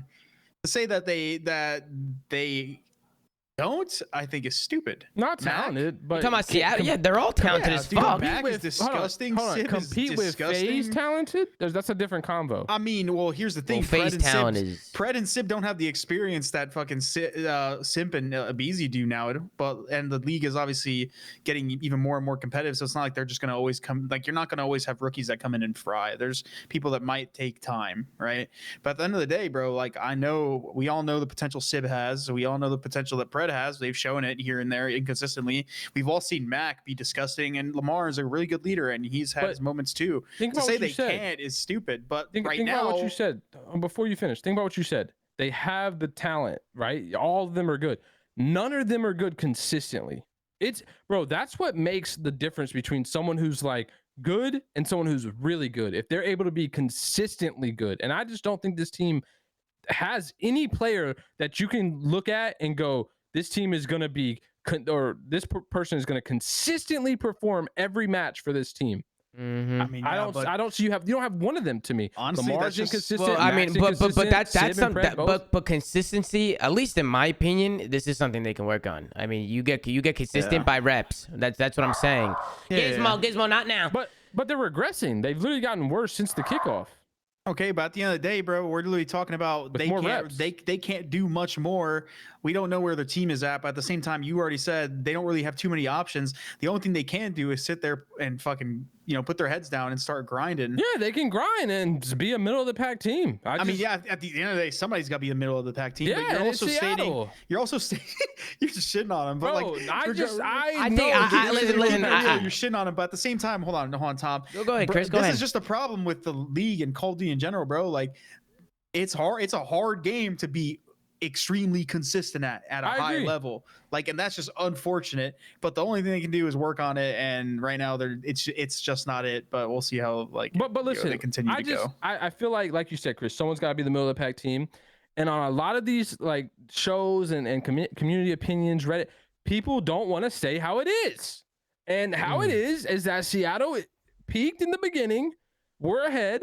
Sib was frying. I mean, I don't Now disagree that's- with you on that, Pat. Now I that's feel not like no happening. one's And disagreeing with you. their ceiling is a middle of the pack team. I feel They can have some, if they play insane, which they don't consistently, could upset some teams. But this team cannot win a major. Pat, Period. I This feel team like- is not able to win a tournament. Period. Pat, I feel like you were Period. trying to literally tell Doug that he is wrong without He saying is. Doug is you're wrong. He said they were lanimals. He said, He said they were get to the land. They were an Wait, A-tier team. where's Best team in the Doug at? game. Wait till they get to land. They're gonna fry and shut Pat- everybody. Pat- What? Pat is on the flank, but he wasn't even talking to us, by the way. He was talking to Doug the entire time. No, listen, I get it. I get what Pat's saying. Right now, they're middle of the pack. I think their biggest problem right now is consistency. I think they're very talented, and I do think this team could win a major. I disagree. I think they could win a major, but right now, no shot. I mean, Pat, right now they can't. But I mean, they have the talent to put it together and win a major without a doubt. Nah. You don't think, Pat? You don't think so? Nah, no, All right. no way, Jose. All right. Well, listen. Do I think? Think about it. Pat, There's Pat, four more majors left, Tom. 4 more and Pat, champs. Pat, I'm not and saying- champs I'm is going not to be saying- the Toronto Ultra. We've already decided that. So there's only 4. Yeah. They're I not agree. winning Listen, one of those 4. I think they have potential to win a major. Do I think they're going to win one right now at the rate that they are or how they're playing right now? If they keep on playing like this, I don't think they're going to win a major. Do they have the talent to put it together and maybe scrape a major? 100%, bro. This is COD, and these players are talented. Think about what you said. Scrape a major. You gotta be a lot of teams to win a major. A lot of good. They gotta consistently perform on a level to be How are you going to tell me this when you won champs in World War II? How are you going to tell me this? Yeah. Doesn't matter. At least they had a game Pat, mode. you they guys could, were like, shit. Nah, but What? regardless, I beat listen, TK listen. 3 times. And At champs. The best team in the game. Right, Beat at 3 times. champs, at the you know last what you gotta tournament. do? You know what you gotta do to beat the best team in the game 3 times? You gotta be consistent. You can't be a 1.5 one day and a 0.6 the other day. You can't do that. Pat, EG also you had a guys leg were to stand a on game point dog mode-wise. shit the whole year until champs. Whoa! Pat, dog shit. we We got beat you. second in Pat, Seattle. Pat, we beat you in a scrim, hip firing only. Our face team. We beat you guys. Yeah, in a scrim. we were hip firing too. I was eating my food. I was waiting for champs. Okay, And you know what okay. happened at champs? I won. You did Look right win, there. and Look. you're a legend for Zoom that. in. Pat, I get it, Pat. We know you've won multiple rings, Wait, multiple where's the jacks. Navel? Where's the Navel? Where's the Navel? Is he in here? He's Let me drag probably in a him. team speak. But that's Bro, but that's what I'm saying, Pat. Let's go, Ian. There's always room for improvement, how- Pat. Ian, how were we at World War Can't II just champs? give Be up. honest. How is my team? Rate us. Be real. Be real. In World War II, you're Rate you out of EG. what? at champs. Like No, not at how champs. we played Ian, at champs. Ian, the whole year was EG good or shit? Were they good or He shit? was on the team half the year. At champs? At champs, just at champs. Yeah, just at champs. I mean, as a whole, y'all should. Y'all should have been top 32. I tell you, Pat, I fucking tell you. Garbage can out. Pat. I smoked him. He's the reason I got 150K in my bank account, and he only got 50. Hey, first of all, Pat, I'm just telling you, that's what I'm saying is like, you can't, because you have a team of talented players that's inconsistent, I don't think it's the right play to just say, oh, they're a middle pack team, they chalked, they're not gonna win a major. Listen. Listen, Pat, you'll probably be right at the end of the year. You'll probably be right. I was right in the beginning of the year, and everyone was like, no, Seattle land, S tier, A tier, godlike, blah blah Sid, best player in the game, blah blah Pred can't be stopped on the SMG. He's the next BZ, blah blah. No, listen, but let's realistic. let's get I'm here to be realistic, listen, and I was right. We've given enough input on Seattle. Let's move and talk about Paris a little bit because these guys made a comeback in the S&D, and we're not even talking about it. Paris Legion, they were down. What were they down? They were down fucking 4-1. Seattle needs to close this out. Paris made apps. I don't know. Paris is just adapting. They turned up. Fellow became a whole different player on the second half of the series. I don't know what the hell happened to him. John Fellow and Tom just got that chem. But listen, that's what I was gonna say. Tom Gravity making his rookie day. Well, he's been around for so long, but he's technically a rookie. It's his debut in the league, right? So, what did you guys think about Tom Gravity? Do you think he's a big impact for these guys? Obviously, Paris, they took down Seattle today. It was their first win. They did it on stage. They did it on land. What do you think about Tom Gravity? You think he's a good fit for these guys? I think he's a good fit because they do need some sort of leadership here. I think that's something that they've struggled. I think Donnie's tried to fill that for a long time, but Donnie is just simply not that type of player. But also, Tom brings consistency. I don't want to speak too soon because this is his first Pro League match, but in Challengers, he's very consistent in his respawns. He's not the person that's gonna make or break your team in terms of like win you a game, lose you a game, and respawn. The thing that he does bring is he's really consistent in search. He's solid in search, like really solid, really good fundamentally in respawn. Yeah. He's not necessarily a superstar player, but I don't think Paris desperately needed a superstar. I think they've tried to just like fill their ranks with, leftover talent and stuff like that, and it hasn't worked out. I think they need stability. They need a leg to stand up on. I think Tom can be that for them. And he can enable people. He's that type of player, right? And I think that's something that you're going to see from, look at how Donnie performed in this tournament. Like Donnie was fucking frying, right? Fellow looked a lot better than he did before. He's going to be that person that people can feed off of, and that's why I do like the Tom pickup for this team, at least right now in the short term. Well, Fellow was the one that was on the hot seat, apparently, right? Yeah. Well, that's what CDO Intel was saying. I mean, that was the rumor on the street. But I wonder if this could play a factor, especially if Jimbo has already signed, right? If they have show some life this event, I wonder if they still move forward with the change, right? Like that's a question, right? For any team that kind of preemptively makes a move that they can't fully incorporate yet, and then the team goes and performs well. Do they still commit to the change? Like maybe they think one was enough. But to your point about Tom, my feeling is just like he's a player that will never win you a series, but he'll never lose you a series. And I think Paris honestly needed somebody like that, right? They needed somebody that was just going to consistently do his job, do his thing, and not be someone that's reliable, right? That they can count on. And that's kind of how I feel about him. I think he's shown his kind of worth in challengers, and I think he'll continue to show his worth on this team. That, like you said, Chris, he can kind of be that foundation for them that I think they desperately needed, especially in the leadership role. For having one, even like two people that you can just consistently rely on to like play and do the right thing, regardless if they're not getting the kills necessarily, right? It takes a lot of stress off of your quote unquote star players. Yeah. It literally does, because it makes they can just focus on themselves. Star player on this team? I mean, in recent years, in recent times, no, but like he has. No, I'm saying just going forward on this team. Like now that they have Gravity in place. Well, I think Donnie's definitely their star player right now. Donnie's their star player without a doubt. That's what I was saying. But that's why I was kind of questioning it, because John is the one who rumored would stay. For those of you who don't know. So John's the one that's going to stay, right? Like, I think Jimbo was in the thought process to be that star, that star player. Maybe. I mean, I think what happened with Jimbo? Why isn't he here? Why is Tom here and he's not? What were the problems? Well, I think Does anybody Tom know? signed first, and then Jimbo, like if they were trying to make that move and get Jimbo, he's French Canadian, right? Or he's Canadian, so they maybe would have had to require a visa in he doesn't time. have a visa. Yeah, that's what it is. That's exactly what it is. So if you look here, it was a 4-5. I honestly, I think Paris should close it out here. I think Tom was playing a little bit too deep. Like he was playing so deep that it was difficult for him to get the trade because Lamar could be anywhere. So he played a little deep, but Lamar ends up clutching it up. He makes a good play. We saw 2 people clutch from this position. People are gonna have to start watching this. I think Tom expected him to either jump out top mid or go to the stairs, which honestly I would have done the same thing. I think a lot of people, you notice when they have this bomb planted for the other side, a lot of people been rotating back towards this way and shooting their feet or just getting the fuck out of there. You got to think maybe people are going to start crouching and defusing, so people can't do that, you know? Because I've saw 2 or 3 people seriously clutch from the same spot both times. They plant the was bomb. just not ideal there, and Tom was a little bit too far over to the left to even see this angle. He couldn't even see this. Yeah. Well, the thing is this ain't. Yeah, and this is not. I take it back. It's not really Tom's fault because I mean, in Tom's defense, he probably thinks he can't see him. You know, he probably thinks Lamar can't see with the bomb planted towards the stairs. Like he probably thought he couldn't see him. But I've saw 2 people or 2 or 3 people today clutch from that spot. So Lamar does it again. The fucking Iceman. This guy keeps on fucking doing Donnie this just shit. said in chat that he basically needed to crouch, but at the same time, Tom could have positioned himself a little bit more towards like his right hand side, so that way he could see both. He kind of just had a blind spot, got really unlucky, and Donnie it was more unlucky than a mispositioned. mistake. Yeah, it was more unlucky. But fucking then we go into the 5-5 round, and John pops a 2-piece.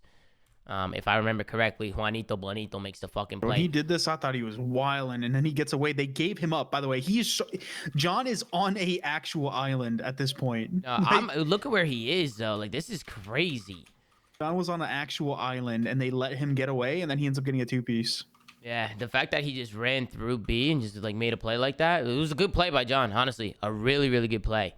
Big plays out of him. Honestly, I really like the way this roster looked. I like having Tom in this roster. I feel like Tom is a really good fit for these guys. Are they going to continue to make changes? Maybe. I think if Jimbo was the plan, they're probably going to continue with it. I'm guessing. But I mean, it's one series, but I think if like they make a run, like I think if if they go out tomorrow and get smoked, right? Probably gonna make the change. But I think if Fellow continues to play well and they make a run, they probably like win 2-3 more matches. Like I think it'd be stupid to kind of just write him off. I don't know. Not sure. Let me look real quick. I see Z said he loves Paris. He loves Paris. They play Breach. So this is honestly it's hard to say, but this honestly is a winnable series technically. And when you compare it to who they could be playing, right? Like they could be playing some other really good teams who came out of the loser bracket, right? Thieves just fucking started in the loser bracket. So I think this is a winnable series for them if they were playing well. You always gonna say is nice. So I said this with Royalty when Royalty got onto New York, and granted they bombed out and lost their first match.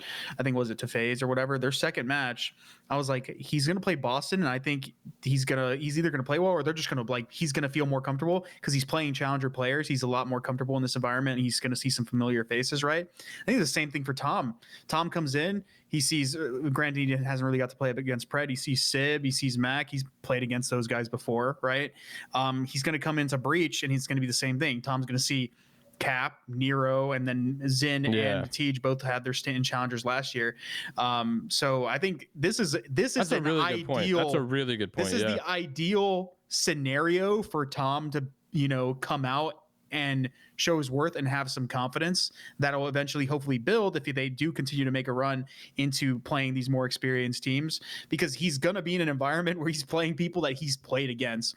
He's not playing against Simp right away, right? Where he's going to instantly just get punched in the mouth and then have his confidence, go out the window. He's working his way up. He's playing people that he's familiar with until he actually starts to play against, the more experienced pros in the league. So I think this is actually the ideal scenario for him. So if they beat them, do you see them continuing the Jimbo move? If they beat them, if they beat Boston, yeah. Like say they come out tomorrow, Chris, and they fry. Do you think they should keep the team how it is? I think they should. I mean, I wouldn't change what's. I think so. I wouldn't change what's not broken. You say fry though. I don't think this will be a fry series because they're playing Boston. I think it's going to be a close series regardless, but I do think it's winnable. I said if they fry. Say I just don't see that happen. But let's say they just win, right? Is it different for you, right? If they fry, is it like a for sure? If they win, it's like a maybe? Like I don't know. It's tough. I guess you just have to watch and see for yourself. Like you kind of got to give it the eye test. And it would depend on Fellow, right? Because he's the one who technically would be on the hot seat. Yeah. And it's going to depend on the team at the end of the day. Like I don't think it's just going to be a clear-cut situation. If they end up playing, winning, losing, whatever the hell, it's going to come down to how they feel the team, you know, is the team's potential is. Granted, I don't ever think this team is going to win an event. At the end of the day, Paris has been in such a fucking shithole as an organization. I'll take fucking baby steps, and I'm glad they decided to pursue Tom rather than go with their you know past formulas of like, let's just get all any pro that's fucking available and throw them on a roster and see how they do. Like they're actually branching out and they're making better decisions, which I like, and hopefully this is a start of something good for Paris. Well, hold on, Chris. I get what you're saying, but let's also keep in mind they had the chance to do this before the league started or before the season started this year, and they did kind of the same thing you're talking about. They went and got whatever pro is available. Okay, so, but they did the same thing kind of last year. Like, yeah, no, I agree, but I'm saying like I'm not buying into the Paris kind of stepping up to the plate and making the moves that need to be made because they haven't yet done that in an off season, which we can all agree is the most important time to do that. Like, yeah. I mean, I'm not saying like, oh, praise Paris. Yeah, fuck yeah, Paris. No, Paris is still fucking shit, and they have been shit. Okay. But like, what? Like, you got to give them props for trying. Like, they're actually making a sound decision here. And if there's any indication of how their first match paid off, it's better than what they were doing before. So you know, let's give them a chance. Can you believe they could have had Pred and Paco? Yeah, they could have Pred and Paco. Both. That's what they were gonna do. I know, but Paris like, completely gave up on Paco. Seriously, I was with New York when they got Paco. It seemed like Paris was trying for Paco, but I don't think they tried hard enough. Especially because he's French and he's godlike. He's like fucking God's gift from Paris. It's the perfect fucking from France. It's the perfect fit. What is he doing? You know, I don't know. They didn't hit a breezy either. And that's why I feel like Paris will just always be like either a shit team or now you see them making moves and taking baby steps, like Chris said. But when you put them up there for winning an event, you just don't see it like at all. Yeah, you know what I'm saying. That's not the conversation we're gonna have for a while. But at the end of the day, hey man, I like the improvement. I like the improvement. Yeah, they got one on the board. They looked outside of the typical pro circle because I know that's been just a stereotype, not stereotype, but that's just been a criticism the league's had. It's like, oh, dude, when are these guys gonna start looking at challengers, man? And I tweet it every time. It's not always the case where a challenger player comes in and fries, or a player comes into from challengers and makes a direct impact. You know, you've seen a lot of people flop out and or just be put in terrible situations. Hell, I came, from challengers at a point on London and I didn't make an impact at all. But when somebody does, I tweet all the time. I'm like, dude, these challenger players are good because they fucking are. I sat here and I played against them. I dominated. I've been dominated by some of these players. If people are going to give me some credence as to like me knowing what I'm talking about as an analyst or as a COD insider, whatever the fuck you want to call me nowadays, right? Yeah. Can you fucking believe me when I say that some of these people are good? Because it's the truth. And I think a lot of these players are better and more consistent than some of these like current pros, and people are not making they're not making sound decisions in the off season. It doesn't make sense. You have nothing to lose. Invest in some of these players, please. Or like for expansion's sake, please look at challengers seriously and hire people that know what the hell they're talking about or know what the hell they're doing. Because I don't know. No, I agree, Chris. I agree with you. There's a lot of talent. Bro, you know how many players are out there? We have no idea who the fuck, what their names are, what their gamer tags are. You look at their gamer tags, no idea who they are, but they could be the next best thing. You never know. Everybody comes from somewhere. It's so troll, bro. They always troll it all. They always troll. What, dude? No one's leaking shit. You fucking. let them keep trolling. Let them keep trolling. But let's talk about the match a little bit because both first offenses are won. Seattle wins an offense, then Paris bounced back with an offense. I was a little confused by Seattle here at the end. How do you guys think they should play this here? I think they should stack here. Seriously, I agree. They have almost 2 ticks, basically 2 ticks. You get the kills. Bro. You get 3 dead with 3 guys right near the point with 1 tick to go. Bro, this is over. I'm sick of this. Oh, nades are so scary. No one is throwing good fucking nades. Stack the point. This is a dub. Number 4 ran away. He ran top green. Max way out there pushed out. Number 4 is watching church. Number 4 is watching church.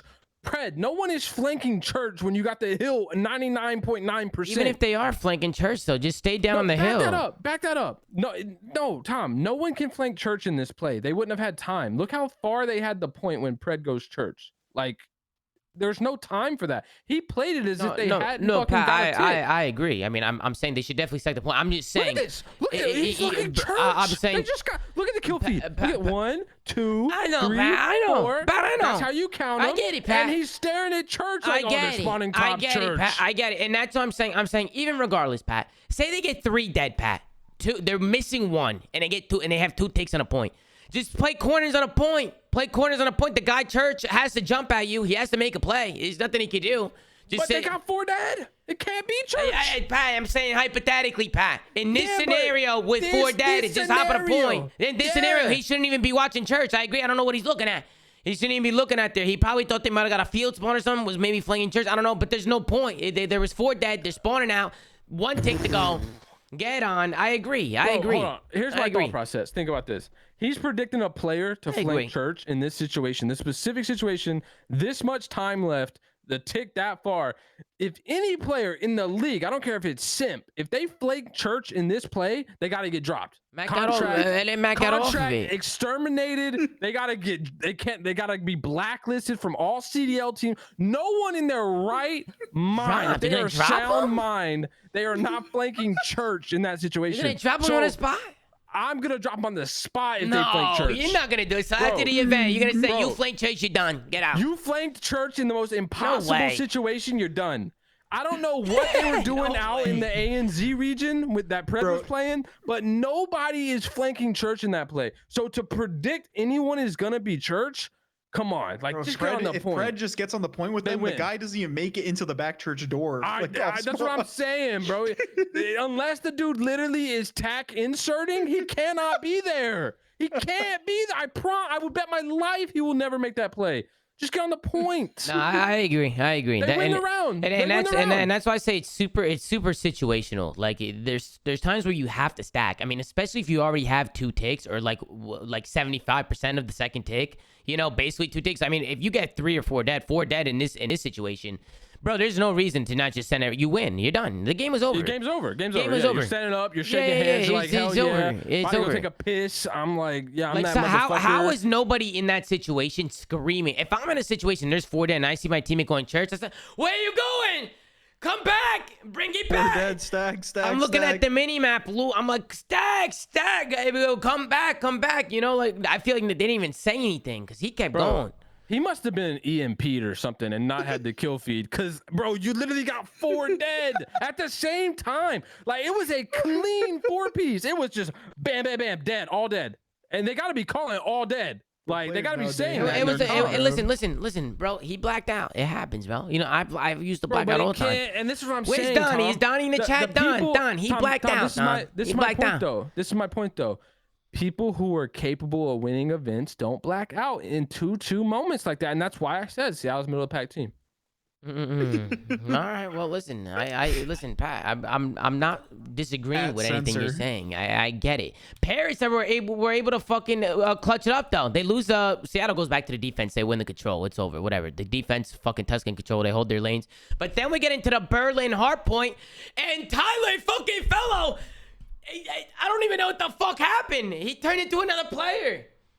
Yeah, he was having his way. What the hell happened between the other maps and when they went on his POV? It looked like this guy was fucking on crack.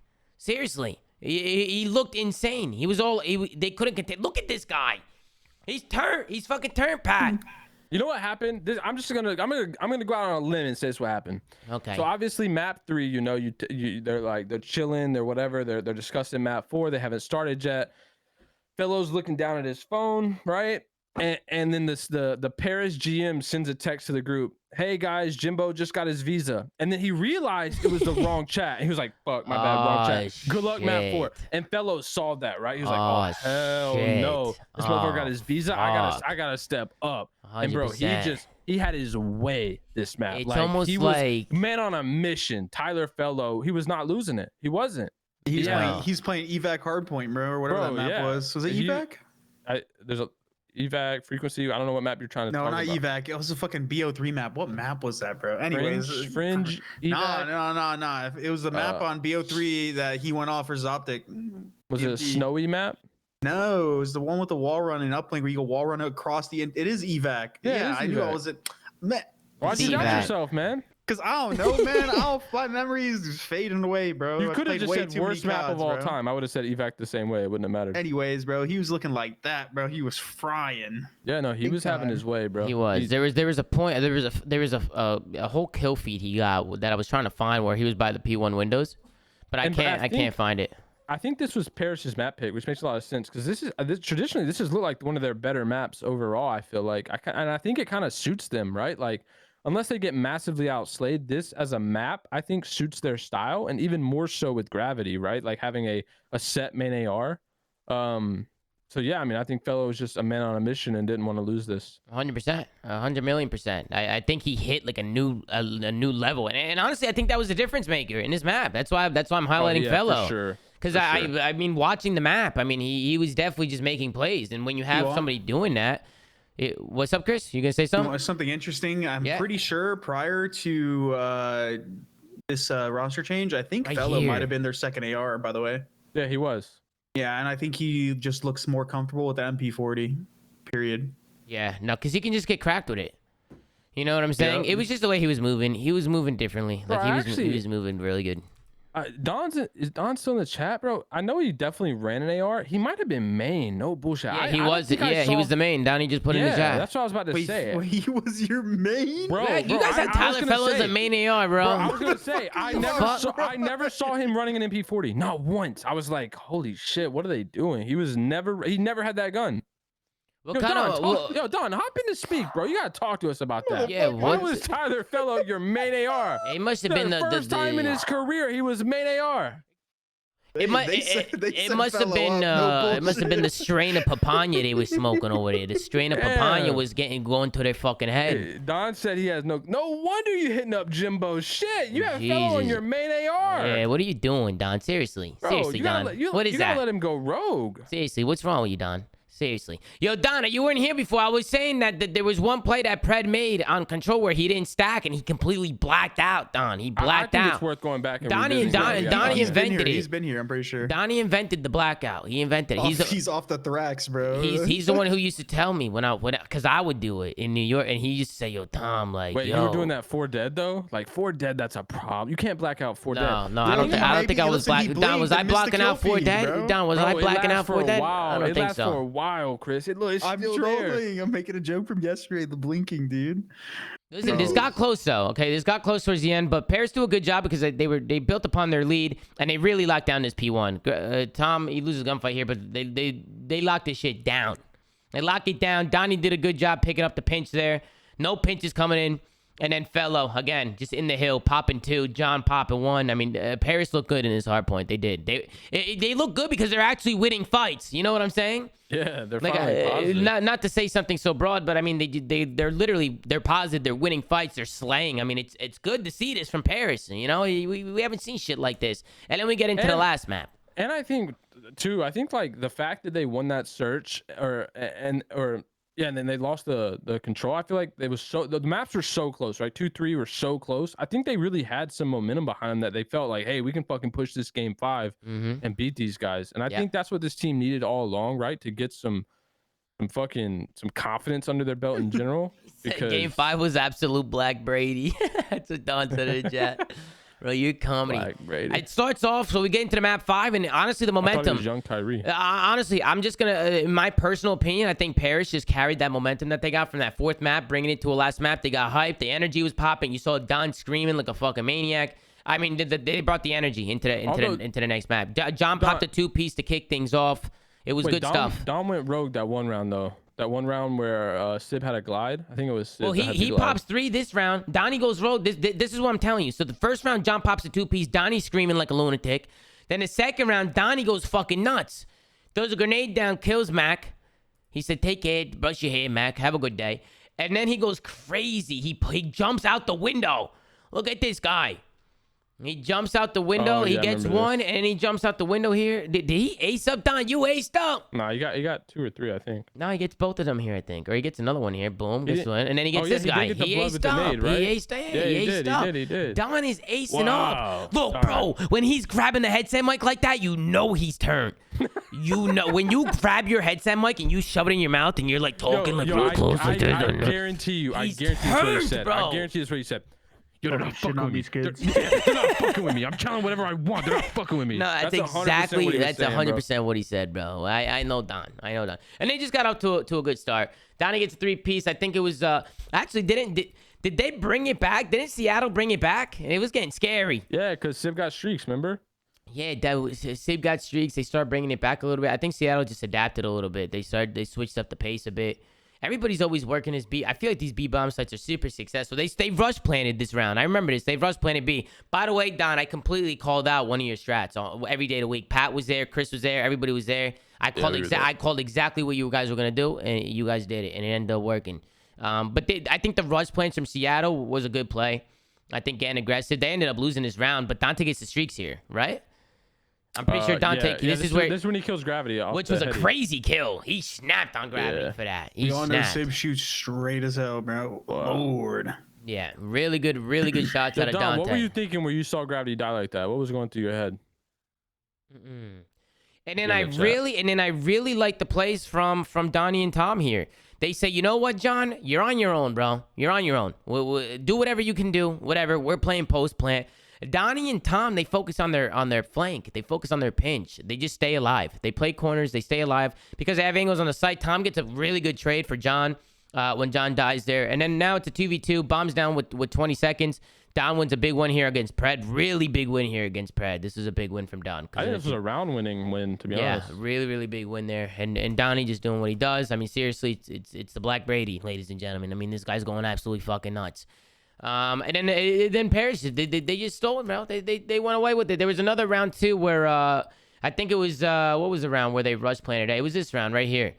It was the 3-4 round. This was a big round. I really like the play call here from whoever. Don, who made the play call here? You know it was Don. He said he was going Black Brady.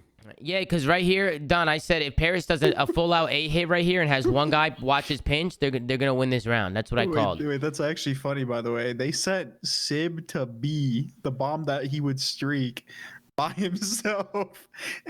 That round when he had streaks, he like said what me. the fuck? That's crazy because we were on the same wavelength. And then you guys did exactly. You rush planted A. You had a guy play late flank. Exactly. I literally called Don. I called it before the round. I said Paris. They're gonna go A here. They're gonna send 3A. They're gonna rush planet, and somebody's gonna play a late flank. And as soon as the round started, this is what happened. Right there, the chat can vouch. Big win, and I think that play call solidified it. I think that was the game. Once Paris get 5 rounds, make it 5-3. They were able to close it out. And let's listen to that crowd roar when they win this map. Have won their first game.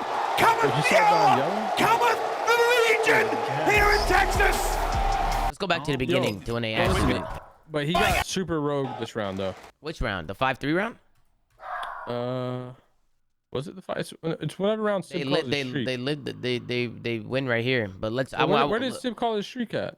Let's go into a live listening with the crowd when they win. Hold on. Versus 2. And they're trying to hold on with this one. Gravity gets it. Gravity gets it. They get it. Paris Legion have won their first game. Cometh the hour. Cometh the Legion here in Texas. It is a game we did not expect to see, but Paris Legion have done it. They have shut it all down. They've got a new player at the honeymoon period. As you could tell, the crowd absolutely electric. Don was ready to truck somebody. I don't know who it was, but somebody was about to get trucked. But these guys were all hyped up. And then they had the whole team on main stage for the interview. Like, they just won fucking COD champs. But they really good win. Really good win. Hold on. We got to go to the CDL Intel tweet real quick. You got to pull that one up. The CDL Intel tweet? Oh, yeah. I know what you're talking about. I know what you're talking about. Yeah. Check it out. For those of you who didn't see it, you know what I'm saying? Check it out. Where is it? I know it's here somewhere. Here it is. It's Boom. right there. Surge versus Legion champions. The grand final. Yo, by the way, go to my Twitter really quick, Tom. Don, when the fuck did y'all pick up Lacefield? Go to my Twitter, bro. Tom, go to my Twitter and then go to my media. Wait, Lacefield. Bro, they picked up Lacefield. Look, go to my Twitter. Go to my look right there. No, scroll up. It's the last one, the last media. Scroll up, right there. Last media. Click that. Yeah, look, I tagged Lacefield in it. It's that one. Bro, they picked up Lacefield. Oh, dude. I was talking to Lace yesterday, bro. I was talking to Lace in Discord. You were and then dumb. I was like, yo, he's on main stage with Paris right now. When the fuck did he get to Dallas? All right, bro. Let's get into the last series. It's late as fuck. It's like 2 a.m. Eastern or 3 a.m. Let's get into it. Let's go through the last series real quick. We had the LA Thieves going up against the Rokkr. We gotta go to the vetoes. Gotta go to the vetoes. All right, yeah, I'm down. I'm down to go to vetoes. Let me. I mean, I think the vetoes is the whole story. You know, that coupled with the Minnesota, struggles with their roster, the roles that we keep talking about. Like that's the story of the whole series, bro. But these vetoes, bro. You think the vetoes are bad? I'll find it. Hold on, I gotta go through the timestamp. They can't keep getting away with this, bro. You can't have 4 coaches, bro. You can't. Listen. I'm talking directly to Rokkr management.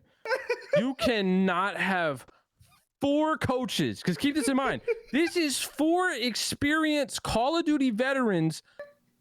If you want to call Nubs a veteran, they have 4 opinions. Okay, 4.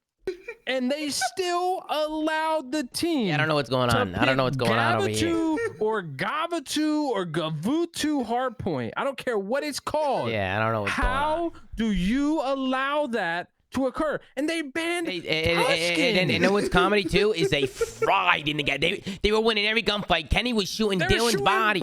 He was shooting bodies. He shot Attach's body. He's like the nicest guy ever.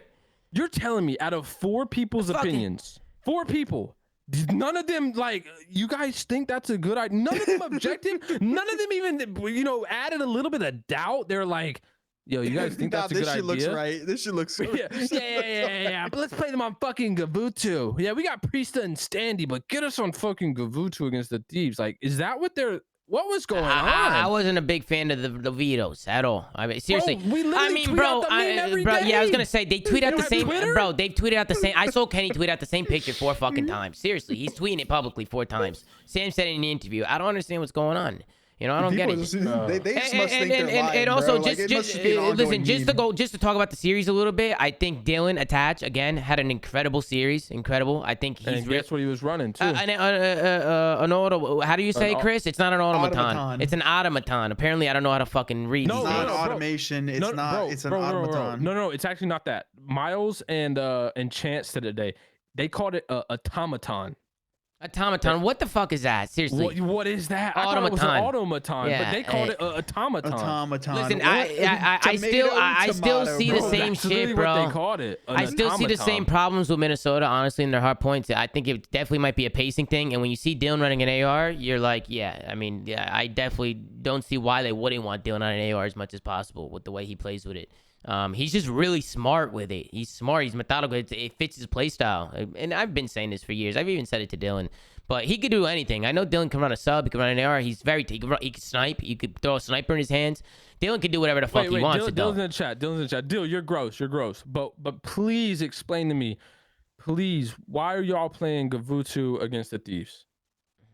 Well, he's gonna say I'm not the coach. On it. They probably just had confidence on it from when they played earlier today. I don't give a fuck what you got on it. I don't care. I mean, regardless whichever way you look at it, Rokkr is not good at HP. They're 0-3 on both Cage and Tuscan. I don't care, bro. You could be 0-50. You could be 0-50. You still stand a better chance against the Thieves on those maps. I mean, that's what I was going to say, though. They aren't good at hardpoint. They probably have just terrible map records. They just played Gavutu. They played well on it. They're like, I know it's their best map, but we're just going to play to something that we might have some sort of comfort level on rather than be like, fuck, we're about to go play a map that we have never won. Yep. Right? Yeah. Well, I'd rather aim for 1-3 on one of the end of the stick, bro. Probably probably Bokage, I guess. Well, let's get into the S&D. It was a Berlin S&D. Sam wins a big 1-on-1 there versus Major Maniac, so really good plays out of him. And then Mike finds himself in the same position literally a couple rounds later. I think it was right after this round. LA Thieves end up rush planning this round, and they get it down. Or not LA Thieves, Rokkr, excuse me. They end up rush planning. They end up winning here. But then there was another round right here. It was a 2-3 round right here where Mike was in the same position in the 1v1 and ended up winning it, which is a good play. Honestly, this is a swing mode. Instead of it being tied up at 3, I think Mike winning this round here and them clutching it up, just, the momentum rided them through the rest of this map. But they're really good at S&D. That's one thing they don't have to worry on. They're worry about it on. gross. They're disgusting at S&D. And I just think there's just 4 players who all really understand the game mode. That's why they're so good at it. They just really understand the game mode. They're all on the same page, and they don't force anything. They're really good with their fundamentals. They're super disciplined. You can tell that they go over stuff. And then they're also not scared to make plays, right? Like you saw Standy and the Berlin S&D they played earlier today running up mid-map. Literally, just running up mid-map. I think that's what makes them so good, Tom, is that how they're versatile they are. Yeah, they're not versatile. Scared to make plays. They're not scared to make plays. And I think that's something that kind of hurts Thieves, right? On the flip side, is I feel like Thieves sometimes look like they're scared to make like a risky play in search. They kind of they look like they don't play with enough kind of confidence, which is surprising because of how they play their respawns. But yeah, I think that's what makes Rokkr so good. So I don't know. I think for Rokkr though, like granted, they this is a tough matchup for them because they're playing a team who's so dominant in respawns. But yeah, they just got to figure out Bokaj and Tuscan. I think that's like if they go back and just hardcore focus on those 2 maps and at least get one of those in their map pool, I think it'll help them a ton. Agreed. And I just want to pause it right here because this is a difference. I think right now LA Thieves are really good at respawn, like especially hardpoint, right? And if they can really clean up their S&D, I think it'll be a lot better. In this round in particular, I mean, obviously Standy, he makes the play, he gets the blood, but with the bomb going down, like I personally, Kenny, I know you're in the chat, I just don't like people here. I feel like it's useless when you have a post plant spot like here in a spawn. I mean, it's definitely a good off angle to play. Like maybe people might not check it, but you saw how Paris played it against Seattle, how they just planted the bomb and they all just like held corners in this building back here and just kind of held each other's corners. I feel like that might be a better play to do. Like I feel like you have the same line of sight on bomb. Like you might as well. Because, yeah, you just work traits. See, everybody can't just push the spawn. Like, you're going to have numbers sitting in the spawn because somebody needs to stay around bomb, So somebody's going to hover around bomb. Somebody's going to be checking, like, mid-map area over here by the trains and shit. They're going to go around. But if you just play your time and play your corners and work together, maybe work some crossfires or something, they're just separated. That's all I'm trying to say. They're just separated.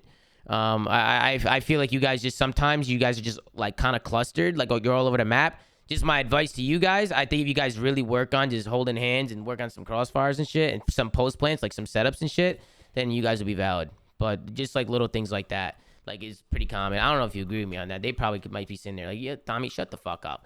But I definitely feel like, post plants and stuff like that, and they do get picked out a lot, like individually. Like they're very, very talented players. I feel like they just sometimes they go a little bit too rogue.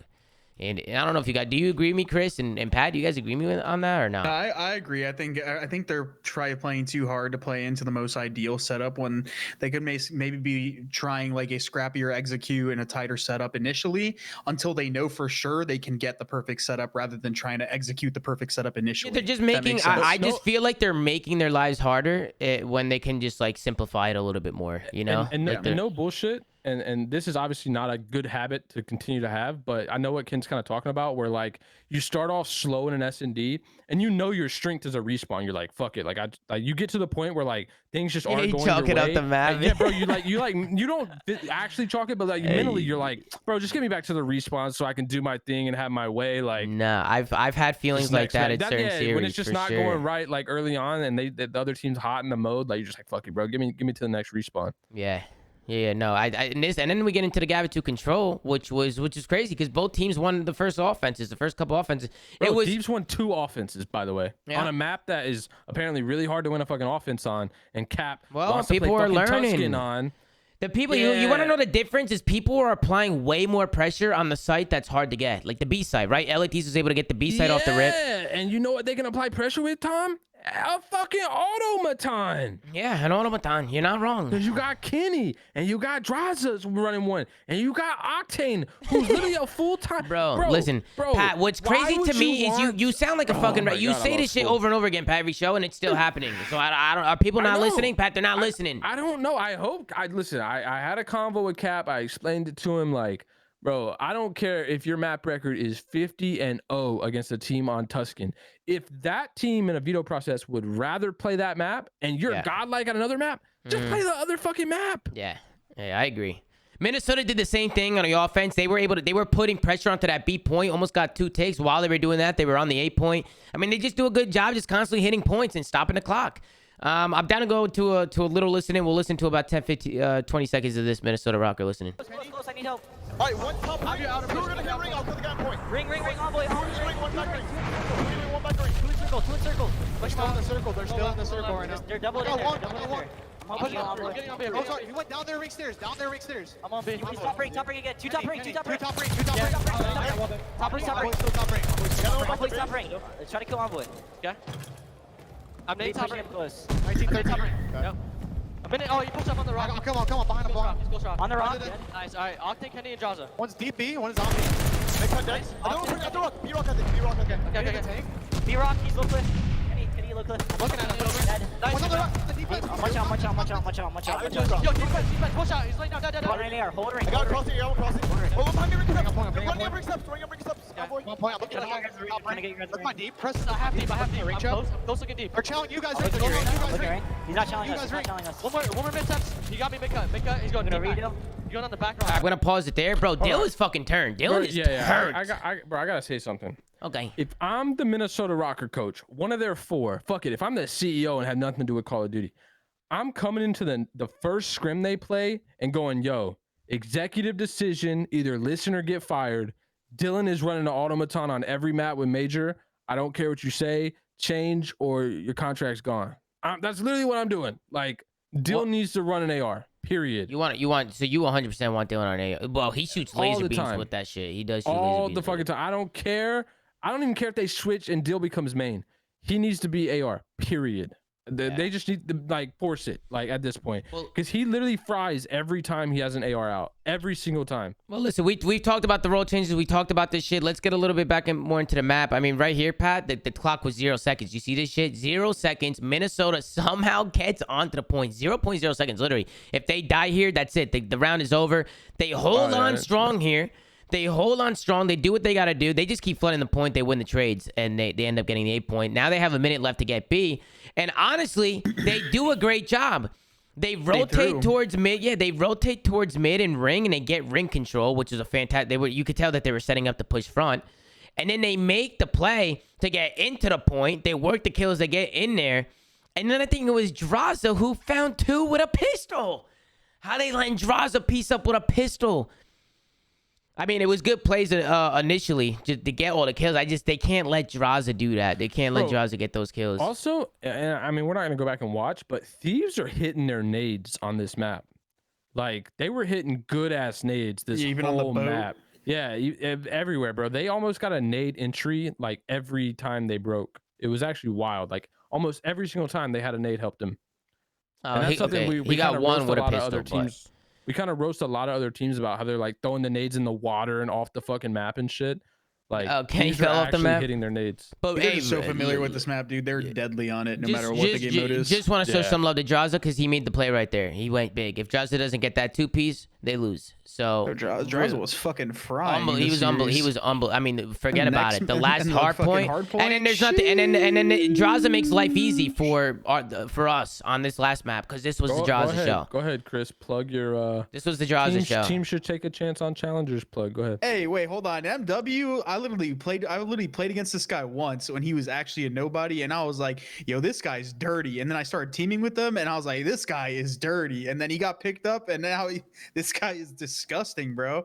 Like, I'm actually really glad that he got to stay on the team because there was like some sort of like at point where like I was talking to him because he's a good friend of mine where he was doubting that he was going to be on this roster because if you look at this roster, right, and granted Draza has been playing really good, you look at this team of like, you know, super experienced, super known, like superstars, and he almost felt like he wasn't going to fit in it.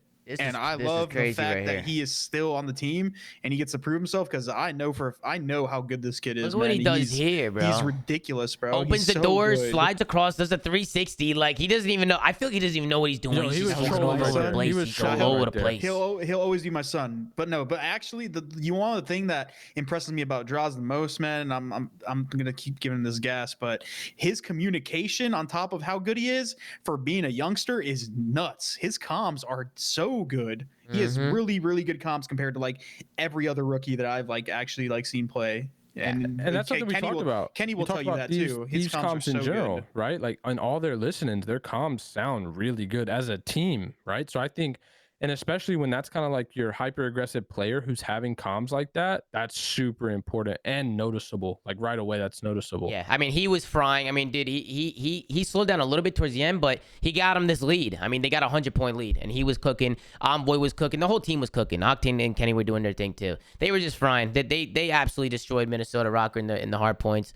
And the control, honestly. I felt like the respawns is, again, Rokkr continues to struggle with them. They're going to have to fix it. I think the role change might help, but I think that individual talent from LA Thieves today really shined. By the way, and they look good. They're 4-0 in hard points this event versus Rokkr and Toronto, like two pretty good teams. Given Rokkr has some respawn struggles, they're still continuing that hardpoint dominance from the league. So yep. And let's get into the predictions because I know it's really late and we got 5 more matches tomorrow. So guys, these days have been really long. So we really do appreciate all the energy and all the love in the chat. You guys have been at least pushing me. 8,000 people at 2 a.m. 8,000 people, seriously, at 11 Pacific. And dude, we gotta show some love to Envil right now, bro. Envil came in with 250 bombs during the show. That's 100 gifted, bro, during the show. So we gotta get a Wevel in the chat and show him some love for the one time, man, before we get into these predictions, because he has he has been going crazy. Like, you're an absolute animal, bro. Thank you so much for the support. And let's get into it, man. I say we just fire these off. Boston versus Paris. I'm gonna go Boston 3-1. What do you think, Chris? We'll start with you, and then we'll Pat. I'm gonna go Boston 3-2 because I still think Boston is better than Paris, but I still think Paris will be very competitive in the series. All right, go ahead, Pat. What do you think? This is hard. I can see Paris taking this after today. My heart wants me to say Paris, bro. My heart wants me to say Paris, but I know Easy Mac is gonna quote me for the breaking point predictions, and I still have a chance to get first. So I'm gonna go Breach, man. You're going Breach? But my heart says Paris. You know what? I'm changing my prediction. Gizmo just whispered something to me. He thinks Paris is winning, so I'm switching it up. I think we'll go Paris 3-1. We'll switch it up. Or no, 3-2. It'll be a close game. I'm gonna go against Tony tomorrow. I'm gonna go against Tony. I feel like it's good luck for them. London Royal Ravens versus Toronto Ultra. What do you think? I don't know, dude. This is tough. What do you mean? What, you think this is like you think it's gonna be close? I think Toronto Ultra is gonna win this one. I think it's 3-2 Ultra probably, just off his S&D. But dude, the Ravens look good, man. I'm a big fan of Ultra, man. But at the same time, Trey's beat Bance on land like 700 times apparently. So let's go with the Royal Ravens this time around. Wait, is that true? Is apparently someone said that, and I took it as fact. So well, maybe Toronto Ultra's blind counter is the other Europeans. You know what I'm saying? The other UK. It's kind of like that comfortable argument Chris was talking about with challenger players. Yeah, maybe. I don't know. But, I'm going Toronto 3-2. I'm going Paris 3-2, Toronto 3-2.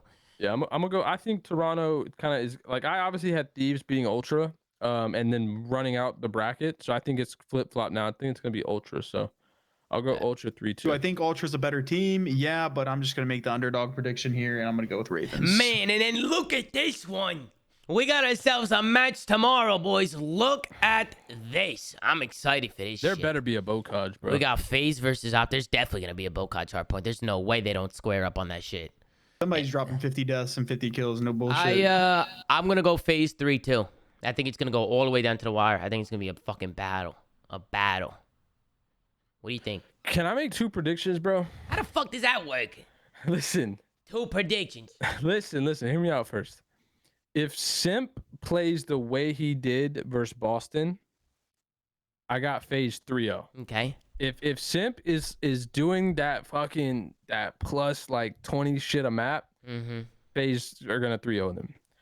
But if Simp isn't plus 20 a map, I actually think Optic's gonna upset here. I think Optic has a chance to go 3-2, and win this series. But I think it really relies on how Simp plays. So, man, this is tough, dude. That's my I think it's gonna be one of those 2 outcomes. I just don't know if Simp's gonna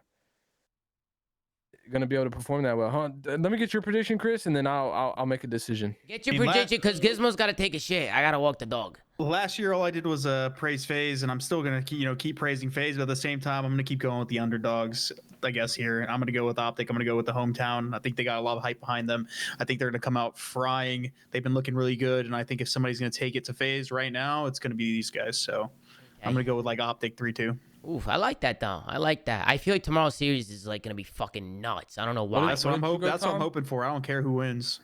Yeah, you're just hoping for a good series. I feel that. What's up, Pat?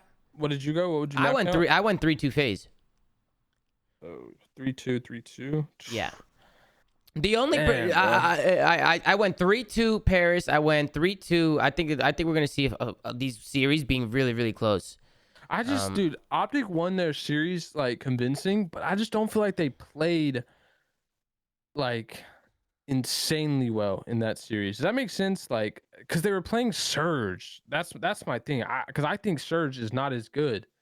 Okay, so what do you got, Pat? What do you think the map? Who's winning? What's the record? Pat's a betting man. He's gonna go with FaZe. I think it's gonna be FaZe 3-1. I think they'll win both hard points. I just don't see a way Optic can beat them in hard point. At the end of the day, bro, like no one's gonna blame you for that. Like it's FaZe, bro. Yeah, I know, but I gotta listen, Chris. I got a lot on the line, bro. I got a chance right now if I'm perfect the rest of the way to get number 1 in stage 1 for the breaking point prediction. So. Yeah, you're a betting man, bro. You're gonna. I gotta definitely go. You're taking the same pick. You're gonna go FaZe. Gonna rub it. Yeah, you're going FaZe. There's nothing wrong with that, bro. Dude, but I can see Optic going 3-2 easy here. I mean, yeah, they both looked amazing so far. So, Pat, is the green wall? Are they pressuring you, Pat? Is that what it is? Nah, I mean they never pressured me in 13 years of my career, Tom. It was always kind of the opposite. I pressured them, but I'm just thinking on it, like. All right, let's go to the next prediction before Gizmo shits himself. There is no other prediction. I think that's really? That's it. And then there's 2 other matches, but we gotta wait. I don't know, man. Obviously I'm going FaZe 3-2. I'm going with FaZe. I'm biased towards FaZe, right? But anything can happen. I could definitely see Optic taking the series tomorrow, for sure. Hey, that crowd's gonna be pumping for Optic. You know that. I want to see how Simp plays. Like that map 1. Like if Simp just has his fucking way. Yo, Pat, the green wall might give Optic energy tomorrow. You know what I'm saying? The green wall, when the green wall gets loud, man, that whole fucking venue, it's loud, bro. It's loud in here. I might be wrong, but I feel like FaZe hasn't lost to like the Huntsmen, right? Let's just say they're the Huntsmen. No, they haven't. That stuff doesn't affect FaZe. That stuff doesn't affect FaZe. I'm just saying Optic might come out like strong with that crowd behind them, and it's gonna motivate FaZe too. They've literally smoked them every time. Somebody said in the chat, depends how Illy plays, and I almost kind of agree with that too. Like I want to see Illy continue to have these. Like I want to see Illy turn the fuck up tomorrow. I just want to see him turn up. So, on the stat sheet, I just want to see him just get fry, just do what he does, because he has it in him. And now that he's playing a top team, I just want him to show out. But I think Illy just brings a lot to that team. Seriously, like Illy is like. Almost the X factor to the team. I feel like he brings a lot to them in terms of communication, leadership, the whole 9 yards. Smarts. I mean, he's a smart guy. I'm pretty sure he's a fucking chess champion. So this guy's an animal. We'll see you guys tomorrow, man. It's been a long day, man. It's been a really long day. We've been live for the last almost 12 hours now. So just a really, really long day. Huge shout out to Chris once again. Chris, you're the fucking go, man. We love having you on, bro. Seriously. Hey, thanks, bro. I appreciate it. I'm glad to be here. And shout out to everybody in the chat, man. That was vibing with us all fucking day. Seriously, we've been live all day, and we've had a lot of people in here all day. So I just really appreciate all you guys. We'll be live tomorrow for the watch party, and we'll be live. We'll have the show after the matches. As always, we got some bangers. So we'll be ready to go for tomorrow. Thank you guys for watching. Make sure to like, comment, subscribe if you're watching on YouTube. Anchor.fm/theflank to check out the audio sites that we're on. Go to @theflank on Twitter to check out Gersh. He's doing a phenomenal job running socials. And as always, guys, take care. Brush your hair. I'm out. Good night, and we'll see you guys tomorrow. Peace out. Peace.